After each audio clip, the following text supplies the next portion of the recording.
4 வருட ஆட்சியில் என்ன நடந்தது? அப்போ ஆட்சியில் 1 to 1 மலத்தை ஊட்டினாங்க. ஏய் நீ அவன் வை, ஏய் நீ அவன் வைடா அப்படின்னு ஒரு 2 பறை இருக்குது. அப்போ ஆட்சியில் ஊட்டினாங்க. மகன் ஆட்சியில் ஒரு ஊரையே குடிக்க வச்சாங்க. இந்த திமுக ஆட்சியில 4 வருடத்தில் மக்கள் பெற்றது என்ன, இழந்தது என்ன? மக்கள் பெற்றது என்ன என்றால் எல்லோருக்கும் எல்லாம் என்கின்ற அந்த தீர்வை, அந்த தெளிவை, அந்த வளமையை, அந்த செழுமையை மக்களுக்கு எங்களுடைய தலைவர் கொடுத்திருக்கிறார். உலகத்தில் இருக்கிற எல்லாரும் பெர்ஃபெக்ட்னு சொல்ல முடியாது.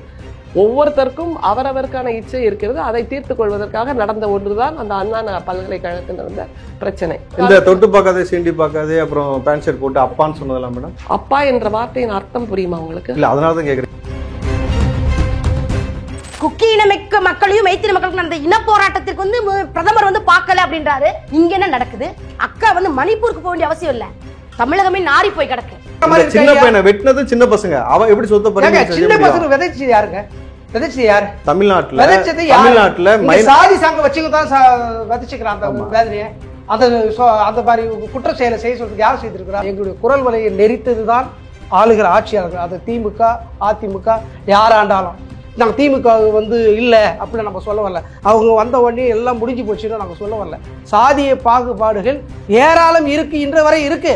அதை மாற்றுவதற்கு மாறும் அப்படின்ற ஒரு நிலை வரணும் அப்படின்னு நினைச்சோம்னா தாழ்த்தப்பட்ட மக்கள் ஒரு முதல்வராக வந்தா மட்டும் அது சாத்தியப்படும். வேங்கவேல் பிரச்சனையை மூடி மறைக்கக்கூடிய சாணக்கிய தனம் பிரச்சனைய பிஜேபி பேசுவதற்கு தகுதியே கிடையாது.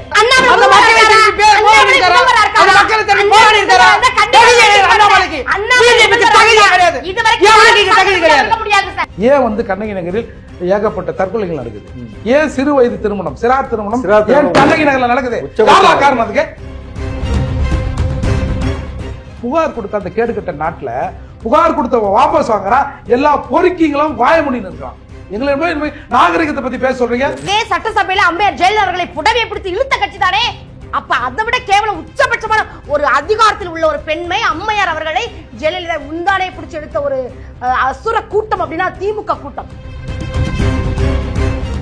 இதுலயே அவர்கள் மாநில பிரிவினைவாதத்தை சொல்றாங்க பாருங்க. ஊபியில ஒரு பிரச்சனைனா ஊபியில இருக்கிறவங்க பேசட்டும். ஆமா, நாங்க தான பேசுறோம். தேவைப்பட்டால் தமிழ்நாடு கோரிக்கை எடுப்போம். நான் பேசுறேன். சமூகத்தில் மாற்றம் வேணும் தான் நான் நினைக்கிறேன். நான் பெற்றதா நான் முழுமை அடையல நினைக்கிறேன். நினைக்கல, நான் முழுமை அடையல. இதுதான் உண்மை. இந்த ஆட்சின்றது இல்லை எனக்கு. முழுமை அடையவில்லை. ஏங்க இன்னைக்கு சட்ட ரீதியா கொடுக்கின்ற நான் சட்டத்தை மீறி எங்களுக்கு எதுவுமே செய்யாதீங்கன்றேன். நான் உங்க கூட்டில் இருக்கிற எனக்கு வாரி கொடுத்து நான் கேட்கல. எனக்கு சட்டம் என்ன சொல்லுதோ அதை கொடுங்க. நீங்க அதையே கொடுக்க மறுக்கிறீங்கன்றதா எங்களுடைய கேள்வியா இருக்கு.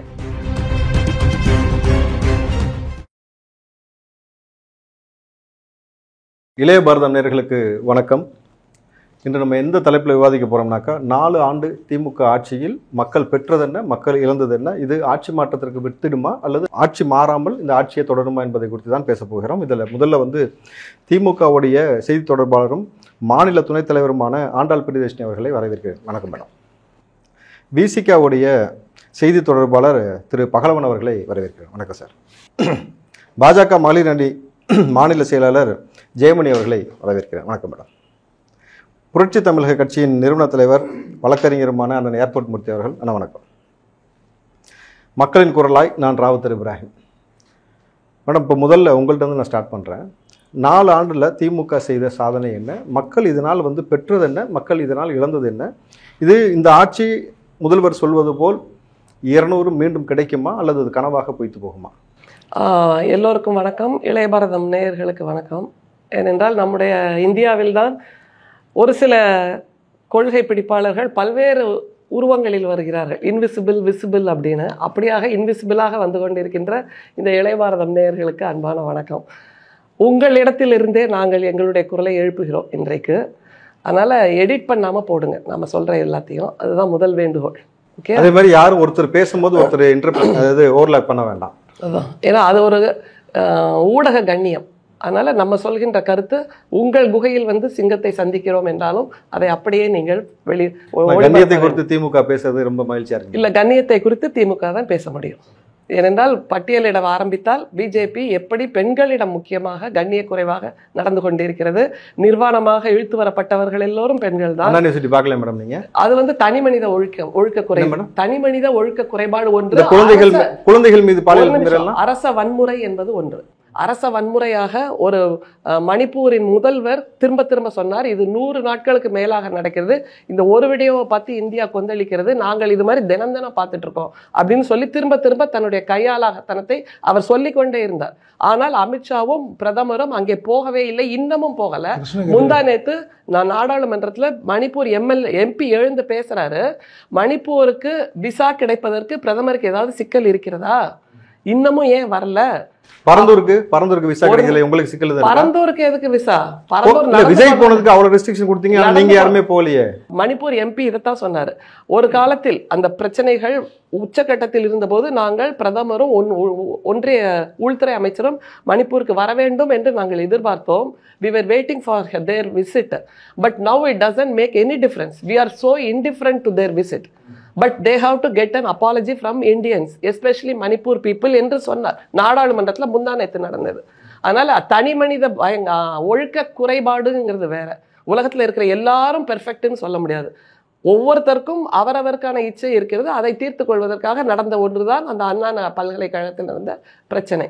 அதற்கும் உடனடியாக ஒரு குழு, அதற்கான குழுக்கள்லாம் போடப்பட்டு அதற்கான தீர்வுகள்லாம் கொடுக்கப்பட்டு தானே இருக்கு. இப்ப கூட அந்த ஆய்வுக்குழு, நம்முடைய காவல் அதிகாரியோடு கொடுத்த ஆய்வுக்குழு சமர்ப்பிக்கப்பட்டிருக்கு 2000 பக்கத்துக்கு குற்ற அறிக்கை. அதனால ஆனா எதையுமே செய்யாமல், எந்த குற்றப்பத்திரிகையும் செய்யாமல், எஃப்ஐஆரும் போடாமல் நாட்களை கடத்தியது மணிப்பூர் தான். இன்னமும் அந்த மக்கள் கொடுத்த புகார்களுக்கு, எங்களை பாலியல் துன்புறுத்தல் செய்கிறார்கள் என்ற பொதுமக்கள் சொன்ன அந்த புகார்களை கூட காவல் நிலையத்தில் ஏற்றுக்கொள்ளவில்லை. அதுதானே அரச பயங்கரவாதம் நாங்க சொல்றோம். ஆனால் இங்கே அப்படி நடந்ததா? இங்க அந்த மாதிரி நடக்கல. காவல்துறை மீது தான் பெண்கள்ல அத்துமீறினாங்க திமுக, மற்றபடி வேற யார்ட்டும் இல்ல. திரும்ப திரும்ப இதைத்தான் நீங்க புரிஞ்சுக்கவே மாட்டேங்கிறீங்க. அதிலும் குறிப்பாக நீங்கள் எங்களுடைய சகோதரராக நாங்கள் உங்களுக்காக குரல் கொடுத்துக் கொண்டிருக்கிறோம். நீங்களும் கூட இந்த பிஜேபியின் பயங்கரவாதங்களுக்கு, அவர்கள் செய்கின்ற இந்த மனித விரோத கொள்கைகளுக்கு ஆதரவு கொடுக்கிறீர்கள் என்பதை நாங்கள் வருத்தத்தோடு இங்கே ஆதரவு கொடுத்த நீங்க பாத்தீங்களா மேடம்? ஆமா, நீங்க ஒரு நிகழ்வு சொல்லுங்க. இல்ல, இங்க இருந்து அவர்களுக்காக குரல் கொடுத்து இப்போ மக்களுக்காக இங்க உட்கார்ந்திருக்கேன், அவங்களுக்காக உட்காரல. மக்கள் என்று நீங்கள் சொல்வது அந்த 3% மக்கள் மட்டும்தான். எந்த 3%? அது என்னங்கிறது உங்களுக்கே தெரியும். அந்த 3% மக்களுக்காக மட்டும்தான் நீங்களும் சேர்ந்து உழைத்துக் கொண்டிருக்கிறீர்கள். நீங்க தப்பா எடுத்துக்கிட்டு இருக்கீங்க. நான் வேலூர் இப்ராஹிம் நினைச்சிட்டு இருக்கீங்க, நான் ராவுத்தர் இப்ராஹிம். இல்ல நீங்க தப்பா பேசிட்டு இருக்கீங்க. நானு யாரு தப்பு செஞ்சாலும் என் கட்சி உட்பட தப்புனா தப்புன்னு சொல்லக்கூடிய ஆளு நீங்க. இப்ப நீங்க நான் கேட்ட கேள்வி, அந்த நேர்மைக்கு நான் வணக்கம் செலுத்துகிறேன். நன்றி மேடம். நான் கேட்ட கேள்வி, இந்த திமுக ஆட்சியில 4 வருடத்தில் மக்கள் பெற்றது என்ன, இழந்தது என்ன? மக்கள் பெற்றது என்ன என்றால் எல்லோருக்கும் எல்லாம் என்கின்ற அந்த தீர்வை, அந்த தெளிவை, அந்த வளமையை, அந்த செழுமையை மக்களுக்கு எங்களுடைய தலைவர் கொடுத்திருக்கிறார். நேத்து வெளியிடப்பட்ட அந்த பட்ஜெட் நிதிநிலை அறிக்கையில அந்த வார்த்தைகள் இருக்கு பாத்தீங்களா? எல்லாரும் எங்ககிட்ட சொன்னது என்ன, இந்த புதுமை பெண் திட்டம், விடியல் பயணம் திட்டம், நான் முதல்வன் திட்டம், அப்புறம் மகளிருக்கான பல சுய உதவி குழுக்களுக்கு கொடுக்கப்பட்ட நிதி உதவி, இது எல்லாம் இப்ப பழகி போன வார்த்தை ஆயிடுச்சு, புதுசா எதுவும் இல்லையே அப்படிங்கிற அளவுக்கு புதுசா கொண்டு வந்து. அதான் சொல்றேன், வரேன்பா. இந்த மாதிரியான திட்டங்கள்லாம் பழகி போயிடுச்சு. அந்த அளவுக்கு இங்கே செயல்படுத்தப்பட்டு கொண்டிருக்கிறது. அந்த ரூ என்பது இப்படி நீங்க பாருங்க, இந்தியாவில் எப்போதும் கண்டென்ட் கிரியேட்டர் என்பது நம்முடைய பிரதமர் ஷூட்டிங்க்கு போறாரா, நம்முடைய பிரதமர் புலியை கொஞ்சுகிறாரா, நம்முடைய பிரதமர் சிங்கத்தின் கையில் தலையை கொடுத்து பேன் பார்க்க சொல்கிறாரா, அம்பானியோட செயற்கை காட்டுல போய் அன்னைக்கு உட்கார்ந்து பேன் பார்த்துட்டு இருக்காரு சிங்கத்துக்கிட்ட, அப்படியாக அவர் தான் கண்டென்ட் கிரியேட் பண்ணுவார். அப்புறம் கொரோனா தொட்டு பார்க்காதே சீண்டி பார்க்காதே அப்புறம் பேண்ட் ஷர்ட் போட்டு அப்பான்னு சொன்னதெல்லாம் மேடம், அப்பா என்ற வார்த்தையின் அர்த்தம் புரியுமா உங்களுக்கு? இல்ல, அதனாலதான் கேக்குறேன். விஸ்வகுரு என்ற வார்த்தையை சொல்லிக்கொண்டு உலகத்தில் நான் தான் விஸ்வகுருன்னு 52 இன்ச் தோலை உயர்த்தி ஒருத்தர் போனார். இந்தியா உலகத்தில் மேப்ல, அந்த உலக வரைபடத்துல இல்லாத நாடுகளே இல்லைங்கிற அளவுக்கு அவர் பயணம் போயிட்டு இருக்காரு. ஆனாலும் இன்னும் மணிப்பூருக்கு போத்தரல. அதே மாதிரி விஸ்வகுரு என்று சொன்னவர் தான் இன்றைக்கு விஸ்கி குருவாக மாறி நிற்கிறார். அமெரிக்காவில் இருக்கின்ற வல்லரசு தலைவர் விஸ்கி குரு இந்தியாவில் இருந்து வெளியே ஏற்றுமதி செய்யப்படுகிற வருகின்ற விஸ்கிக்கு வரியை குறைத்திருக்கிறார். ஏனென்றால் அங்கு அமெரிக்காவில் இருக்கின்ற ட்ரம்ப் இவரை சொன்னதனால், நீங்கள் எங்களுக்கு ஏற்றுமதி செய்கின்ற பொருட்களின் வரியை குறைத்தாக வேண்டும் என்று சொன்னதனால் உடனடியாக அங்க போறதுக்கு முன்னாடியே கூட இவர் விஸ்கியின் விலையை குறைச்சிட்டு தான் அமெரிக்க மண்ணில் கால் பதித்தார். அடுத்தது விஸ்வகுரு என்று தோளை உயர்த்தி பேசுகின்ற அவர்தான் அந்த இந்தியர்கள் கைவிலங்கிடப்பட்டு கால் விலங்கிடப்பட்டு அமெரிக்காவின் போர் விமானத்தில் கைதிகளை போல், ராணுவ விமானத்தில் கைதிகளை போல் இங்கே அனுப்பி வைக்கப்பட்டது. வாயை பொத்திட்டு இருந்தார்ப்பா விஸ்வகுரு, வாயை பொத்திட்டு இருந்தார், ஒரு வார்த்தை பேசல. நம்மை விட சின்ன நகராட்சி அளவுக்கு இருக்கக்கூடிய தேசங்கள் கூட எதிர்த்து குரல் எழுப்பின. நீங்க அப்படி அனுப்பாதீங்க, எங்க விமானத்தை அனுப்பி நாங்கள் எங்களுடைய மக்களை ஊருக்கு அழைத்துக் கொள்கிறோம் சொன்ன அந்த துணிச்சல் அந்த நாட்டு தலைவர்களுக்கு இருக்கிறது. இவர் வாயை பொத்திட்டு இருந்தாரு. சரி, அது கூட இல்ல, அது முதல் தவணை. இரண்டாவது தவணை எப்ப நடந்தது? இவர் அமெரிக்காவுக்கு பயணம் செய்த போது, அங்கே இருந்த போதே நம்முடைய இந்தியர்களை அப்படி அனுப்பினார்கள் என்ற போதும் எதிர்ப்பு குரல் எழுப்பவில்லை. அப்படின்னா இவருக்கு மிக முக்கிய தேவை அம்பானிக்கும் அதானிக்கும் கால் வருடி அவர்களை உலக பணக்காரர்கள் ஆக்க வேண்டும். அவர்களின் குடையின் கீழ், அவர்களின் நிழலின் கீழ் தங்களுடைய ஆட்சியை நிலைநிறுத்திக் கொள்ள வேண்டும். இது ஒன்றுதான் இவர்களுடைய நோக்கமாக இருக்கிறது. ஆனால் தமிழ்நாட்டில் எங்களுடைய தலைவர், நம்முடைய மாண்புமிகு முதல்வர் கடந்த 4 ஆண்டுகளாக கொடுத்து கொண்டிருக்கின்ற இந்த ஆட்சி என்பது கடையனுக்கும் கடை தேற்றம், அன்டு த லாஸ்ட் என்று ரஸ்கின் சொல்லுவார். அப்படியாக ஒரு ஆட்சி.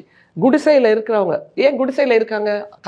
திராவிட ஆட்சி தானே நடந்தது அப்படின்னு நீங்க சொல்லுவீங்க. அப்படியான குடிசையில் இருந்தவர்களுக்கு காரை வீடு கட்டி கொடுத்தது, காரை வீட்டில் இருந்தவர்களுக்கு ஓட்டு வீட்டில் இருந்தவர்களுக்கு மாடி வீடு. வெறும் திமுக திராவிட ஆட்சி அப்படி சொல்லவே இல்லையே. நீங்க இந்த திட்டங்கள்ல எல்லாம் இதுல திமுகவில் இருந்தாதான் உங்களுக்குன்னு சொன்னாங்க. விடியல் பயணத்துக்கு பேருந்துல போறாங்க, நீங்க திமுகவோட உறுப்பினர் அட்டையை காமிங்க சொல்றாங்க. எல்லா பெண்களும் ஏறுகிறார்கள். அது காலை உணவு திட்டத்துல பஸ்ஸே வரல. 15 லட்சம் ஒருத்தருக்கும் பையில போடுறேன்னு ஒருத்தர் சொன்னார் தெரியுமா?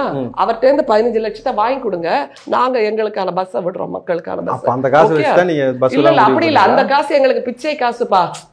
ஏன்னா இப்ப கூட என்ன சொன்னாரு எங்களுடைய தலைவர், 2000 கோடியை கொடுக்க மாட்டேன்னு மிரட்டுறாரு ஒருத்தர். எங்களுக்கு 10,000 கோடி கொடுத்தால் கூட பரவாயில்லை, நீங்கள் கொடுக்காவிட்டால். ரூ என்பது தமிழர்களின் முதுகெலும்பின் அடையாளம், தமிழ் உணர்வின் முதுகெலும்பின் அடையாளம். ரூ என்பது தமிழ்ல ஆயுத எழுத்தாக ஒரே ஒரு எழுத்து இருக்கு. இப்ப ரூ என்பதும் ஆயுத எழுத்தாக சேர்ந்து இருக்கிறது. இன்னொரு பட்ஜெட்ல ரூன் மென்ஷன் பண்ணது எதை மென்ஷன் பண்ணீங்க? தமிழ் மொழி. ரூபாய்ன்றது தமிழ் மொழி. ரூபாய்ன்றது தமிழே இல்லையே, சமஸ்கிருத வார்த்தை. சமஸ்கிருதம் அதுவும் தெரியும் எங்களுக்கு. ஆனால் இதைத்தான் ரூபாய் என்பது தமிழ் தான். ரூபாய் என்பது தமிழ் தான். வரலையே, ரூ தானே வந்துச்சு, அதனால நம்ம பயன்படுத்திட்டு இருக்கோம். முதல்ல சொல்ல சைலண்ட் வேர்ட்ஸ்னு சிலது இருக்கு. ஈன்னு முதல்ல இரமணின்னு போடலாம், ஈரமணின்னு சொல்ல வேண்டிய அவசியம் இல்ல. அது மாதிரி ரூபாய்னு போடுறோம். சைலண்ட் வேர்ட்னா சைலண்ட் லெட்டர்ஸ், சைலண்ட் எழுதும்போது பிரசன்ட்ல இருக்கணும். சரி, ரூபாய். சரி, இவ்வளவு நுணுக்கமா தமிழ் மேல ஆர்வத்தோட நீங்க கேக்குறீங்க, உங்க தமிழ் ஆர்வத்தை நான் போற்றுகிறேன். அப்படின்னு தமிழ் ஆர்வம் இருக்கக்கூடியவர்கள் ஏன் மும்மொழியை எங்கள் மீது திணிக்கிறீர்கள்? அந்த மும்மொழியை திணிப்பதனால் என்ன நடக்கும்ங்கிறதுக்கு ஒரு தரவு நான் வச்சிருக்கேன், அதை முதல்ல சொல்லிடுறேன். இல்ல மேடம், இருங்க, ஒவ்வொரு அது அடுத்தது வர. சோ இந்த கடையனுக்கும் கடை தேற்றம் என்பதுதான் இந்த 4 ஆண்டுகளில் நம்முடைய முதல்வர், எங்களுடைய தலைவர் தமிழக மக்களுக்கு கொடுத்திருப்பது. மிக மிக எளியவர்களுக்கான திட்டங்களை கொடுத்திருக்கிறார். ஆனால் ஒன்றியத்தில் இருக்கின்ற பிரதமர் கொடுக்கின்ற எல்லா நிதிநிலை அறிக்கையும் பாருங்க, இன்ஃப்ராஸ்ட்ரக்சர் டெவலப்மெண்ட் அப்படிம்பாரு. எல்லாம் 30,000 கோடி, 40,000 கோடி, 50,000 கோடிக்கு நாங்கள் கட்டுமானங்களை உருவாக்குகிறோம் அப்படிம்பாரு. உலக வங்கியிலிருந்து 150 லட்சம் கடன் வாங்கி கொடுத்தாலும் இந்த கட்டுமானங்களை உருவாக்குவார்கள். அப்படியே நோகாம நொங்கு திங்கிற மாதிரி அடுத்த நிமிடத்திலேயே எல்லாம் அதானிக்கும் அம்பானிக்கும் எழுதி கொடுக்கப்படும். இப்போது மிக சமீபத்தில் நடந்து கொண்டிருக்கின்ற ஒரு மிகப்பெரிய தேச விரோத நடவடிக்கை என்ன என்றால், நம்முடைய ராணுவ பாதுகாப்பு இருக்கிறதல்வா, இந்தியாவின் பார்டர் எல்லைகள்ல, அதுல இருந்து 1 கிலோமீட்டருக்குள்ள கட்டுமானங்கள் வரக்கூடாது என்பது நம்முடைய விதி, ராணுவத்தின் விதி. ஆனால் மிக சமீபத்தில் அங்கே அதானிக்கான அந்த மின்சார உற்பத்தி நிலையங்களை உருவாக்குவதற்கான எல்லா கிளியரன்ஸையும் பிஜேபி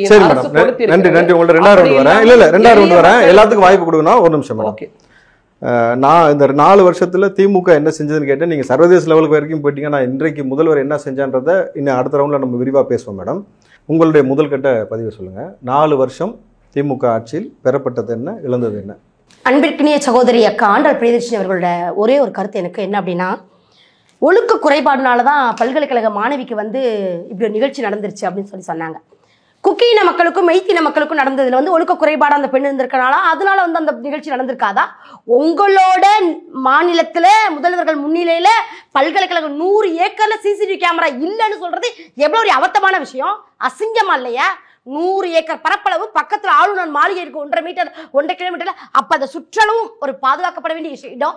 அதுல போய் ஒரு கவர்மெண்ட் ப்ராப்பர்ட்டி, அதுல 100 சிசிடிவி கேமரா வைக்கக்கூடிய அளவுக்கு உங்கள்கிட்ட பொருளாதாரம் இருக்கு, ஆனா அதுல வைக்கல, அதனால கண்டுபிடிக்க முடியல. யார் அந்த வைக்கல இல்ல இருந்துச்சு வேலை செய்யலையா? வைக்கல இல்ல இருந்துச்சு ஆனா வேலை செய்யலையா? குக்கி இனமிக்க மக்களையும் மைத்திரி மக்களுக்கும் நடந்த இன போராட்டத்திற்கு வந்து பிரதமர் வந்து பார்க்கல அப்படின்றாரு. அப்ப நம்மளோட மாநில முதல்வர் என்ன செஞ்சுட்டு இருக்காரு? இங்க என்ன நடக்குது? அக்கா வந்து மணிப்பூருக்கு போக வேண்டிய அவசியம் இல்லை, தமிழகமே நாரி போய் கிடக்கு. இங்க யோசிக்க வேண்டிய விஷயம் பல விஷயம் இருக்கு. இந்த மக்கள் என்ன பண்ணாங்க அப்படின்னா சொல்றாரு, விஸ்கி குடிச்சிட்டு தான், விஸ்கிக்கு வந்து குறைச்சிட்டாங்க வரிய அப்படின்னு அக்கா சொல்றாங்க. டாஸ்மார்க்கை பத்தியும் விஸ்கியை பத்தியும் திமுக பேசலாமாங்க? 1000 கோடி ரூபாய் ஊழல் பண்ணி கன்றாவி அந்த பொழப்பு பாருங்க, நாரி போயிடுச்சு. எந்த துறையில கால் பரிசால் செந்தில் பாலாஜி விஞ்ஞான ஊழல் பண்ற அளவுக்கு ஒரு பெரிய ஆகச்சிறந்த தலைவனா இருக்காரு. எடப்பாடி அவர்கள் சொல்றாரு, எடப்பாடி சொல்றாரு 40,000 கோடி வரைக்கும் நடந்திருக்கிறதுக்கு வாய்ப்பு இருக்கு ஊழல்ன்றாரு. கட்டாயம் என்ன, அவரும் ஒரு தலைவர் தானே, முன்னாடி இருந்திருக்காரு, அவரும் வந்து அரசியல் களப்பதிச்ச ஒரு முன்னாள் முதல்வர், அவருக்கும் சில அனுமானங்கள் இருக்கக்கூடும் தானே. யாரோட கருத்தையுமே புறக்கணிக்கிறதுக்கு தேவையில்லை, எல்லாரோட கருத்தையுமே நம்ம வரவேற்கணும், ஏற்கணும். அப்ப ஏற்புடையதாக கூட இருக்கலாம், இன்னும் நாட்கள் ஆகணும், இன்னும் ஈடி ரைடு முடியணும், இன்னும் யாரோ விஷயம் வண்டவாளம் தண்டவாளத்தில் ஏற வேண்டியது இருக்கு, நிறைய நாட்கள் கடந்து போகணும். இவங்களோட ஒவ்வொரு ரைடும் எல்லா குறுநில மன்னர்கள் மாதிரி திமுக அங்கங்க அமைச்சு வச்சிருக்க அமைச்சர் வீட்டுல பூரா ரைடு நடக்கணும். நடந்தாத்தான் மொத்தத்துல வந்து எவ்வளவு நடந்திருக்கு அப்படின்றத நம்ம அனுமானிக்க முடியும். G20 மாநாட்டுல பாருங்களேன், இதுக்கு முன்னாடி மன்மோகன் சிங் அவர்கள் இருந்தப்ப இதே G20 மாநாடு நடந்துச்சு. என்ன நடந்துச்சு? ஒரு ஓரத்துல மூலையில போய் உட்கார்ந்து இருந்தார் மன்மோகன் சிங். இன்னைக்கு அந்த G20 மாநாட்டின் சிங்கம் போல தலைவரா இருந்தார் என் பிரதமர். இந்தியாவை எல்லா நாடும் உற்று பார்த்துச்சு, யார் இந்த பிரதமர்? அந்நிய நாடுகள்ல போய் அவர் வந்து அப்படியே சுற்றுலா போறாரு அப்படின்றாங்க. அந்நிய நாடுகள் ஒரு நல்லுறவும் நட்புறவும் ஏற்படனா வீட்டுல உட்காந்து பேச முடியும்? சுற்றுலா பயணம் போகணும், அவங்க நாட்டோட நிலைமை போய் பார்க்கணும், 4 நாடுகளோட நட்புறவு கொண்டாடணும், இது இயற்கை தானே. ஒரு நிமிஷம், நட்புறவு செய்யறதுக்கு தான் உலக பயணம் போறாரு. ஆனா இந்தியர்களை கை விலங்கு கால் விலங்கு இட்டு அழைத்து வந்த போது அந்த நட்புறவு பயன்படலையா? வீடுன்னு ஒண்ணு இருக்கு, ஒரு நம்ம வீட்டுக்குள்ள திருடன் ஒன்று வந்துச்சா நம்ம கை விலங்கு போடாம அனுப்புவோமா? எப்படி புடிச்சு கொடுக்காம நம்ம வீட்டுக்கு தான் வந்துட்டான் பரவாயில்ல, திருடன் வரவேற்கணும்னு சொல்றீங்க? அது திருடனா? இந்தியர்கள் திருடனா? வேண்டிய அவசியம் என்ன அந்நிய நாட்டுல? அத்துமீறி நுழைய வேண்டிய அவசியம் என்ன அந்நிய நாட்டுல? அது யாரா இருந்தாலும் அவர் பாரத பிரதமர் எத்தனையோ மீனவர்களை பொக்கிஷமா பாதுகாத்து கொண்டு இறக்குறவரு மத்தது செய்ய மாட்டாரா? அப்படி கட்டாயம் நீங்க இல்ல இல்ல நீங்க ஆனால் நீங்க பிரதமரை வந்து நீங்க புகழ்ந்து பேசுங்க, தப்பு கிடையாது. அதுக்காக வந்து இந்தியர்கள்லாம் வந்து அத்துமீறி போனாங்க திருடர்கள்ன்ற போர்வையில் சொல்றது. இப்ப இன்னைக்கு வரைக்கும் இந்தியர்கள் எல்லா நாட்டிலும் சிட்டிசனா வாழ்ந்துட்டு இருக்காங்க. ஒவ்வொரு நாடுகளிலும் எல்லாரும் கை விலங்கு போட்டாங்களா? எல்லாரும் கை விலங்கு போட்டுருக்காங்களா? அப்ப அவங்களுக்கு கை விலங்கு ஏன் போடப்பட்டது? திருடர்களா? நடந்தது அந்த நிகழ்ச்சி என்னவா இருந்தது? அதுக்கும் பிரதமர் கட்டாய கண்டன ஒரு குரல் எழுப்பியிருப்பாரு, அவங்கள்ட்ட பேசியிருப்பாரு. எழுப்பினாலும் அவருக்கு தவறு இல்லைன்னா கட்டாயம் அதை முட்டு கொடுத்துக்க மாட்டாங்களா? திமுகவா தப்பு செய்யறதுக்கு அப்புறம் அப்படியே பட்டக மாதிரி மூடி பாதுகாக்க? என் நாட்டவரா இருந்தாலும் ஒரு அந்நிய நாட்டில போய் அத்துமீறி நுழைஞ்சு தவறு பண்ணியிருந்தா என் பாரத பிரதமர் நரேந்திர மோடி பதில் கொடுத்துக்க மாட்டாரு, கண்டன குரல் எழுப்பியிருப்பாரு. கட்டாயம் அவங்க ஆதரவு கொடுக்க மாட்டார். இது திமுக கிடையாது.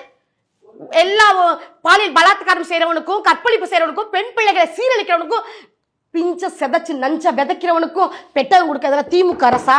ஆசிஃபா வழக்கு தெரியுமா உங்களுக்கு? ஆசிஃபா வழக்கை எடுத்து ஏன் நீங்க முதல்வர் தானே இருக்கீங்க, இங்க தானே இருக்கீங்க. ஆசிஃபா வழக்கு இங்க நடக்கல மேடம். நீங்க எனக்கு கடலுக்குள்ள இருப்பீங்களா? அதை பத்தி நீங்க வாய் கொடுத்தீங்களா? ஆசிஃபா வழக்கு என்ன தெரியுமா உங்களுக்கு? தெரியும் சார். என்ன வழக்கு சொல்லுங்க. ஆசிஃபா வழக்கை பத்தி பேசணும் அப்படின்னா அது பெரிய சாப்டரே போயிடும். அப்ப பேச மாட்டீங்க.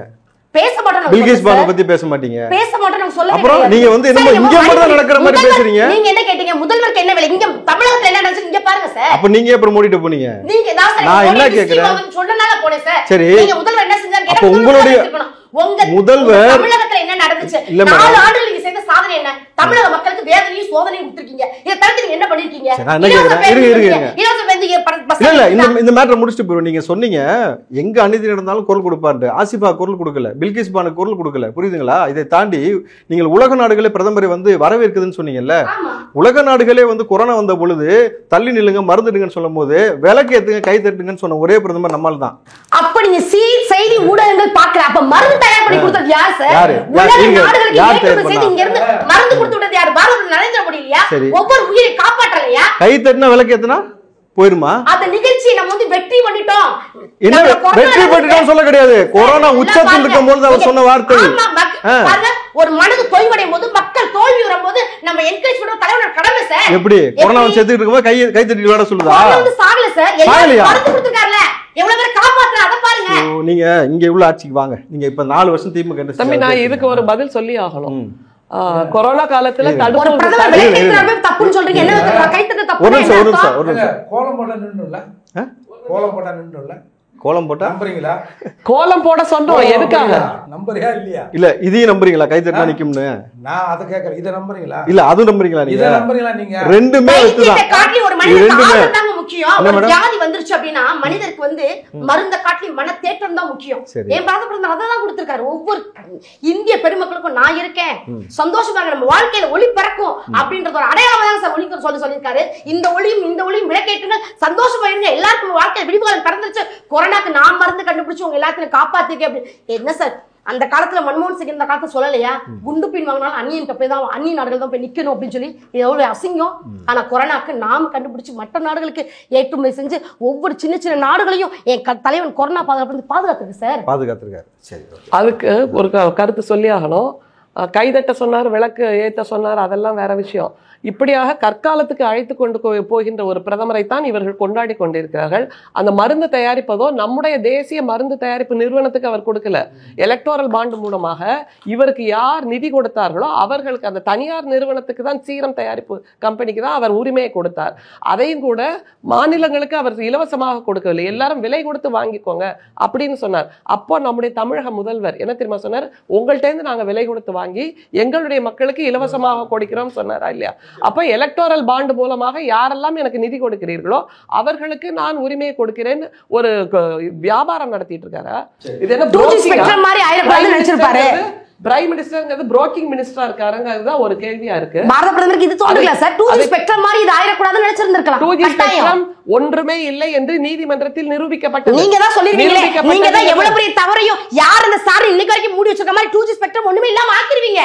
ராசா ஆண்டிமுத்து ராசா வாழ வச்சிருக்கீங்க. நீங்க தான் ஒவ்வொரு நாளும் முட்டு கொடுத்து யார் என்ன செய்தாலும் அம்மையார் கனிமொழி அவர்களா இருக்கட்டும், ராசா அவர்களா இருக்கட்டும், எல்லாத்தையும் மூடி மறைச்சு பாதுகாக்கக்கூடிய பெட்டகமா இருக்கு.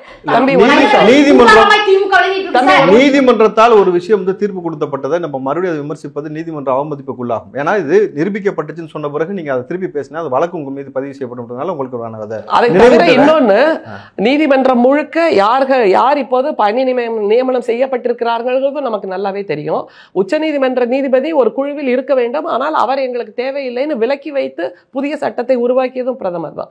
அப்படி எல்லோரும் இவர்களுக்கு சாதகமானவர்கள் இருக்கக்கூடிய நீதிமன்றத்தில் கூட ராசா அவர்கள் எங்களுடைய மிக முக்கியமான உரிமை குரல் ராசா அவர்கள் தானே அந்த வழக்கை வழி நடத்தி தானே அதில் வாதிட்டு வெற்றி பெற்றாங்கிறத நீங்க நினைவுல வச்சுக்கணும். இப்படியாக நான் நினைவுல வச்சுக்கிறேன் மேடம். ஒரு நிமிஷம் இருங்க சார். நீங்க பகல்வன் சார், உங்களுடைய முதல் கட்ட பதிவு செய்யுங்க. இந்த 4 ஆண்டு வருஷத்துல திமுக ஆட்சியில் மக்கள் பெற்றது என்ன, இழந்தது என்ன? ஏன்னா இன்றைக்கு கபடி விளையாடியதற்காக கூட இன்ற வரைக்கும் ஒரு மாணவன் வெட்டப்பட்டிருக்கிறான்.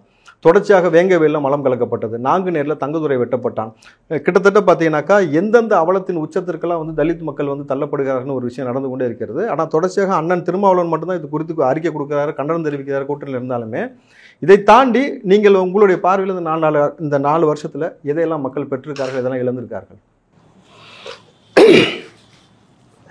நீங்கள் சொல்லியிருப்பதை போல அதில் நாங்கள் யாரும் மகிழ்ச்சியெலாம் கொண்டாடல. இல்லை மகிழ்ச்சி நான் சொல்லவே இல்லை. நாங்கள் சொல்கிறேன், விடுதலை சிறுத்தை கூட்டணியில் இருக்கிறதுனால அதை தாக்கி பிடிச்சிட்டு இல்லை அண்ணன் திருமாவளவன் கண்டிச்சிருக்காருன்னு தான் நான் சொன்னேன். இல்லை கண்டிச்சிருக்கிறேன். நான் இப்போவும் கண்டிச்சு தான் இருக்கிறோம். அதில் பெரிய சட்ட ஒழுங்கு பிரச்சனை இருக்குது, முதல்வர் கவனம் செலுத்த வேண்டும் என்று சொல்லியிருக்கிறோம், கவனம் செலுத்த வேண்டும் என்று நாங்கள் சொல்லி கொண்டிருக்கிறோம். இதில் ஒரு மாற்றம் நிகழ்ந்திருக்குது அப்படின்னா என்ன மாற்றம் நிகழ்ந்திருக்கிறது? இன்றைக்கு நேரடியாக முதல்வரை சந்தித்து நேரடியாக இந்த விஷயத்துக்கு நீங்கள் தலையிட்டு எங்களுக்கு உண்டான பதிலை சொல்ல வேண்டும் இதுக்கான காவல்துறையுடைய வழக்குகளை பதிவு செய்து குற்றவாளிகள் தண்டிக்கப்பட வேண்டும் என்று நேரடியாக சொல்ல வேண்டிய தேவை இருக்குது. இதுக்கு முன்பு அந்த மாதிரி வாய்ப்பு எங்களுக்கு எப்போதும் இல்லை. இதே அதிமுகவிலும் சரி திமுகவிலும் இருக்கிற தனி தொகுதியில் நின்ற சட்டமன்ற உறுப்பினர்கள் சட்டப்பேரவையில் பாதிக்கப்பட்ட மக்களுக்காக ஒரே ஒரு குரலை கூட இத்தனை ஆண்டு அரசியல் வரலாற்றில் பேசியதே கிடையாது. ஆனால் விடுதலை சிறுத்தைகள் இன்றைக்கு 4 சட்டமன்ற உறுப்பினர்களை பெற்றிருக்கின்ற காரணத்தினால்தான் இது போன்ற சம்பவங்கள்லாம் பேசுவதற்கு ஒரு வாய்ப்பு கிடைச்சிருக்கு. அந்த வாய்ப்பை நாங்கள் பயன்படுத்துகிறோம். தீர்வு வரும். அதை முதல்வர் என்ன சொல்லியிருக்காரு? இருங்க, இல்லைங்க, முதல்வர் நான் உங்ககிட்ட சொல்கிறேன், நான் நிறைவேற்றுறேங்கன்னு சொல்லிட்டு பத்திரிகை ஊடகத்தில் நீங்களே செய்தி சொல்கிறீங்க. அதை நான் நம்புகிறேன். அதை நடக்க நான் காத்துன்னு இருக்கிறேன். அது முதல்வர் கொடுத்த வாக்குறுதி 100% நிறைவேற்ற. வேங்கவேல் விவகாரம் சொன்னீங்க இல்லையா? வேங்கவேல் விவகாரத்தில் எங்கள் சட்டமன்ற உறுப்பினரான சிந்தனை செல்வன், பாலாஜி, ஆனவர் சானவாஸ் இவங்க எல்லாமே பேசும்போது அங்கே சட்டப்பேரவையிலே அவருடைய அவை குறிப்பில் இருக்கு, நீங்கள் எடுத்து பார்க்கலாம். நான் வேங்கவேல் சம்பவத்தை இரும்புகாரம் கொண்டு அடக்குவேன், அது பாரபட்சம் பார்க்க மாட்டேன் என்று முதல்வர் சொல்லியிருக்கிறார். ஆனால் இதைத்தான் நாங்கள் சொல்கிறோம், இது எங்களுக்கு கிடைச்சிருக்கிற ஒரு வாய்ப்புன்னு. ஆனால் இந்த வாய்ப்பு இதுக்கு முன்பு சட்டப்பேரவையில இருந்து இந்த மாதிரி யாரும் பேசல. உங்களுக்கு அந்த வாய்ப்பு கொடுக்கப்பட்டது, நான் மறுக்கல. ஆனால் இந்த போதை கலாச்சாரத்தையும் இரும்புகரம் கொண்டு நசுக்குவேன்னு அவர் தான் சொன்னாரு, அடக்குவேன்னு சொன்னாரு. ஆமா, அது எப்படி இன்ன வரைக்கும் உலாவிக்கிட்டு இருக்கோ அது போல உங்களுக்கு நீதி கிடைக்கும் நம்புறீங்களான்னு கேட்கிறேன். அதாவது நான் என்ன சொல்றேன், நம்பி ஒரே ஒரு சின்ன சந்தேகம்னா, தலித் சமூகத்துடைய நபர்களை சார்ந்து அவர்களுடைய முடியை வெட்டுவதற்கு ஒரு காலத்தில் இந்த சமூகம் தயங்கிருச்சு. ஆனால் அவர்களை எளிதாக வெட்டி போட்டு போயிட்டே இருக்கிறாங்க. படிச்சா வாயில வெட்டுறான், விளையாண்டா கையில வெட்டுறான், காதலிச்சா தலையை வெட்டுறான்ற மாதிரி போயிட்டு இருக்கு. அதாவது இதுக்கு என்னன்னு கேட்டா, இதை ஒரு அரசியல் சம்பந்தப்பட்ட ஒரு தகவலை மட்டும் நம்ம முன்னிறுத்தி ஒரு அரசியலை பின்னோக்கி தள்ளிவிட முடியாது, அதை கொச்சிப்படுத்தி பேச முடியாது. ஆனால் இதுக்கு என்ன தீர்வுன்னு சொன்னால், உடனடியாக தீர்வு கிடைக்கிறதுனா என்னுடைய பார்வையில் விடுதலை சிறுத்தையின் சார்பாக சொல்கிறேன், அந்த வெட்டுப்பட்ட தம்பிக்கு உரிய தண்டனையை வெற்றனுக்கு தர்றதுக்கு மாறா அவருடைய சொத்தையே நீங்கள் பறிமுதல் செய்தீங்கன்னு வச்சுங்களேன், அந்த மாதிரி பிழைகள்லாம் நடப்பதற்கு இல்ல. அவன் சம்பாரிச்ச சொத்து இல்ல, சின்ன பையன் சார், அவங்க அப்பா சம்பாரிச்சது பறிமுதல் செய்ய முடியும். நீங்க நேத்து பாருங்க, நேத்து கோகுல்ராஜ் கொலை வழக்கு சேர்ந்த யுவராஜ் அவ்வளோ பேரை கூட்டுக்கு வரான், அவனை வரவேற்கிறதுக்கு போறான், படிச்ச முட்டா பையனுக்கு போறானுங்க, இவ்வளோ பெரிய தண்டனைக்குள்ளா இருக்கிறான், அவனை போய் நிக்கிறோம் ஃபுல்லா பின்னாடி ரவுடி பசங்க. இதை ஊக்கப்படுத்துற மாதிரி இருக்கா இல்லையா? இல்ல நீங்க நான் எதை சொல்றேன்னா, ஊக்கப்படுத்துற மாதிரி சின்ன பையனை வெட்டினது சின்ன பசங்க, அவன் எப்படி சொத்தை பறிமுதல் சின்ன பசங்க விதைச்சது யாருங்க? விதைச்சது யாரு? தமிழ்நாட்டுல சாதி சங்க வச்சுங்க தான் விதைச்சுக்கிறான் அந்த வேதனையை. அந்த மாதிரி குற்ற செயலை செய்ய சொல்றதுக்கு யார் செய்திருக்கிறா? உள்ள ஸ்கூல்ல கயிறு கட்டி போறது, மேல ஸ்கூல்ல நடனம் ஆண்டு விழாவில் சாதி கொடியை போடும்போது அங்கேயே தடுத்திருக்க வேணாம். அதெல்லாம் வேடிக்கை பாக்குறீங்க. சந்துரு அவர்கள் அறிக்கை சமர்ப்பிச்சாரு இது சம்பந்தமா, நீங்க தெரியும், இதெல்லாம் அணியக்கூடாதுன்னு சொல்லிட்டு அது நடைமுறைக்கு சாத்தியப்பட்டு விட்டதா? அதெல்லாம் நடைமுறைப்படுத்தும் தானே கேட்கிறோம். அதுதான் எங்களுடைய ஆட்சி நம்ம திமுக ஆட்சி நடக்குது. திரும்ப சொல்றதுதான் எங்களுடைய குரல் வலையை நெரித்ததுதான் ஆளுகிற ஆட்சியாளர்கள். அது திமுக அதிமுக யாராண்டாலும் நாங்கள் திமுக இல்லை அப்படின்னு நம்ம சொல்ல வரல. அவங்க வந்த உடனே எல்லாம் முடிஞ்சு போச்சுன்னு நாங்கள் சொல்ல வரல. சாதிய பாகுபாடுகள் ஏராளம் இருக்கு, இன்று வரை இருக்கு. அதை மாற்றுவதற்கு மாறும் அப்படின்ட்டு ஒரு நிலை வரணும் அப்படின்னு நினைச்சோம்னா, தாழ்த்தப்பட்ட மக்கள் ஒரு முதல்வராக வந்தா மட்டும் அது சாத்தியக்கூறும். ஏன்னா இந்த வரையில் இந்த மாதிரி கொடுமைகள் நடந்துக்கிட்டே இல்லை. இந்த மாதிரி நிகழ்வுக்கு அண்ணன் திரும்ப மட்டுமே கண்டன குரல் பதிவு பண்றாரு தவிர இது சார்ந்து அதைத்தான் நாங்க கேட்கிறோம். விடுதலை சிறுத்தைகள் மட்டும் விடுதலை சிறுத்தை மட்டும் விரல் நீட்டு காட்டுற நீங்க ஏன் குரல் கொடுக்கலன்னு கேட்கிறோம். மற்ற கேட்கிறாங்களே எங்களை பார்த்து, விடுதலை சிறுத்தைகள் திமுகவோட கூட்டணியில் இருக்கிறது, வேங்கவேல் விவகாரம் என்ன ஆச்சு, அங்கே கையை வெட்ட புல்லட் ஒட்டி பண்ணு கையை வெட்டினாங்க, ஸ்கூலில் வெட்டினாங்க, போனாங்க வந்தாங்க, எல்லாம் இங்கே கடலூரில் கொலை, அங்கே இதில் விருதாசத்தில் கொலை, இது மாதிரி லைனாக போயிட்டே இருக்குது. ஆனால் இதெல்லாம் யார் கேட்குறது? நாங்கள் தான் கேட்கணுமா? மனிதனை இருக்கிற மற்றவங்க கேட்கக்கூடாதா? மனித நேயத்துக்கு எதிராக நடக்குது கேட்கக்கூடாதான்ற கேள்வி நாங்கள் கேட்குறோம். ஆனால் அப்படி யாரும் கேட்கறதுக்கு முன் வரலையே. தோழமைகள் திமுக தோழமைகளோடு இருக்க எதிர்கட்சியாக இருக்கிற எடப்பாடி பழனிசாமி பேசலைங்க. எதிர்கட்சியாக இருக்கிற எடப்பாடி பழனிசாமி எல்லா விஷயத்துக்கும் போறாருல்ல, அரசியல் படுத்த நினைக்கிறாருல்ல, வேங்கவேலுக்கு போகல. சரி சார், அவர் எதிர்கட்சின்ட்டீங்க, அதனால அவர் போகல. நான் கேட்குறேன், உங்களோட கூட்டணியில் இருக்கக்கூடிய காங்கிரஸ், கம்யூனிஸ்ட், மார்க்சிஸ்ட், நீங்கள் விடுதலை சிறுத்தைக்கு, தமுமுக, இந்தியன் முஸ்லீம், திக, வைகோ, வேல்முருகன் உட்பட இத்தனை நபர்கள் இருக்கீங்கல்ல, ஒன்றா இருக்கீங்களா, நீங்களாம் சேர்ந்து ஏன் இதற்கான ஒரு இது வரைக்கும் தலித் தாக்கப்படுகிறார், தொடர்ச்சியாக இது போல பிள்ளைகள் மீது மாணவர்கள் மீது அத்துமீறல் நடந்து கொண்டே இருக்கிறது, இதற்கு என்ன செய்வது முதல்வரேன்னு சொல்லிட்டு நீங்க ஒரு இதெல்லாம் பார்க்கலன்னு நினைக்கிறேன். நீங்க இதெல்லாம் பார்க்கலன்னு நினைக்கிறேன். இவங்க இன்னைக்கு சொன்ன அத்தனை பேரும் சென்னை வல்லூர் கடத்துல ஆர்ப்பாட்டத்திலே பேசிட்டு போயிருக்காங்க. வேங்கவேல் விவகாரத்துக்கு தீர்வு வேங்கவேலுக்கு அப்புறமேட்டு நாங்க நேரி, அதுக்கப்புறம் பாத்தீங்கன்னா தங்க புல்லட் ஓட்டுனது, கை வெட்டுனது தொடர்ச்சியா நடக்குது. சொல்லிட்டுங்களா ஒண்ணு, இங்கே சாதிய சிக்கலிலிருந்து மீள முடியாது. சாதிய சிக்கலோடு தான் இங்கே நாங்கள் இருக்கிறோம். அதில் மாற்றுக்கிறத எனக்கு இல்லை. அது படாத ரணகலமாக இருக்குது. அதை வந்து எப்படி தீர்க்கிறதுன்றது எங்களுக்கு வந்து பார்த்திங்கன்னா, எங்களுக்கு கல்வி இருக்குது, ஆற்றல் இருக்குது, திறமை இருக்குது. ஆனால் எங்களுக்கு பின்பலமாக யாரும் இல்லை, யாருமே இல்லை. இது ஒரிஜினல். இது அம்பேத்கரை தவிர உங்களுக்கு யாரும் இல்லை.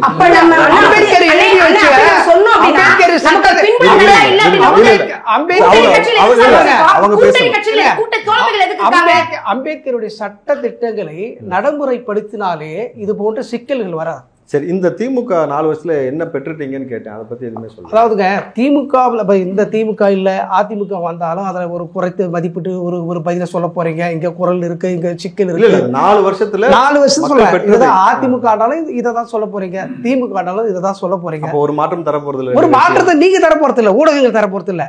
சரி, நீங்க என்ன செஞ்சிருக்கீங்க சொல்லுங்க. சரி, ஊடகங்களுக்கு தர போறது இல்லை. நீங்க அது வந்து ஒரு குறைச்சி மதிப்பீடு பேசுறது வழக்கமா வச்சு குறைச்சி மதிப்பீடு எல்லாம் பேசல சார். நீங்க என்ன செஞ்சிருக்கீங்கன்னு கேக்குறேன். திமுக என்ன செய்தது, என்ன பெற்றிருக்கோம்னு கேக்குறேன். நாங்க கூட்டணி கட்சியில இருக்கிறோம். ஊடகங்கள் ஒரு 4 எஃப்ஐஆர் போடுங்களேன் சார். நாங்க வந்து கூட்டணி கட்சியில இருக்கிறோம். அதாவது நாங்க அதிகாரத்தில் இல்லை, நாங்க கூட்டணி கட்சியில. நாங்க சைடு அத்தாரிட்டி கிடையாது. அதுதான் சொல்றேன். நாங்க சொல்லி இருக்கிற கோரிக்கைகள் நடைமுறைப்படுத்தப்பட்டு இருக்கிறது. கூட்டணி கட்சியில இருந்தா நாம ஆட்சியில இருந்த மாதிரி தானே சமம். ஒரு ஆளும் கட்சியில் நம்ம கூட்டணியா இருக்கோம் அப்படின்னா அது நாமளும் இருக்கிற சமம் தானே. அப்ப வேங்கவேல் பிரச்சனைக்கு அண்ணன் திருமாவர்களுக்கு முழு சப்போர்ட்டா திமுக அப்படின்னா அந்த கூட்டணி எதுக்குன்னு கேக்குறேன் நான். இதெல்லாம் சின்ன புரியல. தோழமையோட ஒரு நட்போட ஒரு கூட்டணி வேணும்னு சொல்லி ஒரு நம்ம அரவணைச்சுக்கிறோம், ஒருத்தர் நமக்கு வேணும்னு வச்சிருக்கோம் அப்படின்னா அவங்களுக்கு நடந்த துன்பம் தனக்கு இழைக்கப்பட்டதா நினைக்கல அப்படின்னா அந்த கூட்டணி தர்மம் எதுக்குன்னு கேக்குறேன். யார் நினைக்கணும்? முதல்வர் நினைக்கணும். முதல்வர் நினைக்கணும், அண்ணன் திருமா ஏன் இருக்கும்னு நினைக்கணும். இல்ல ஏன் அவர் ஏன் இருக்குன்றது தகுதியான நம்பர் தானா நம்ம கூட்டணிக்க கூடிய நம்ம தோழமை கட்சி இருக்கு, நமக்கு சரிதானு அண்ணன் நினைக்கணும்ல. அண்ணனை நம்பி அது அவரோட சாய்ஸ் மேடம். லட்சக்கணக்கான தோழமைகள் அவரோட இனம் பற்றாளர்கள் எல்லாருமே தெய்வமா வணங்குறாங்க. அப்படிப்பட்ட ஒரு இன தலைவன், அவர் அந்த மக்களுக்கு இன தலைவன் வந்து என்ன செய்யணும், அந்த மக்களை பாதுகாக்கணுங்க. இப்படிப்பட்ட கேடுகட்ட ஒரு ஆட்சியில போய் ஒருத்த போய் முட்டு கொடுத்துட்டு நின்றுட்டு பேசக்கூடாது. இவங்கிட்ட கூட்டணியில இருக்கும் அப்படின்னா அவங்க கட்டாயம் சப்போர்ட் பண்ணி இருக்கணும். இத கோபப்படுறதுக்கு என்னங்க இருக்கு?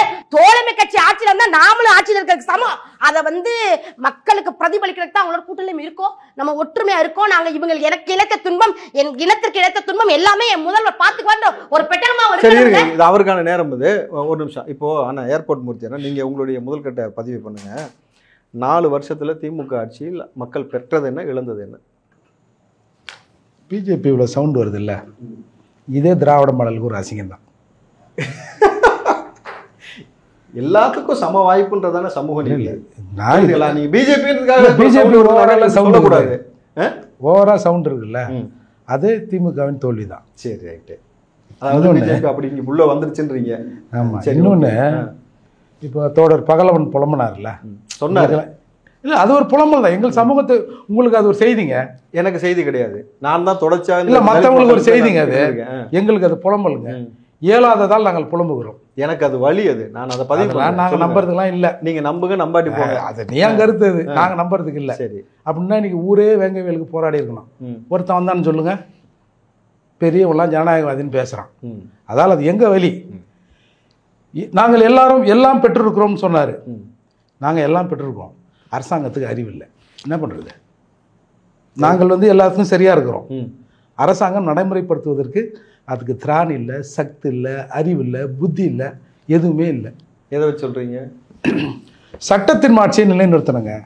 நீங்க எங்க மீது இறக்கப்பட வேணாம். சட்டம் என்ன சொல்லு, அதை செய்யுங்க போதும்.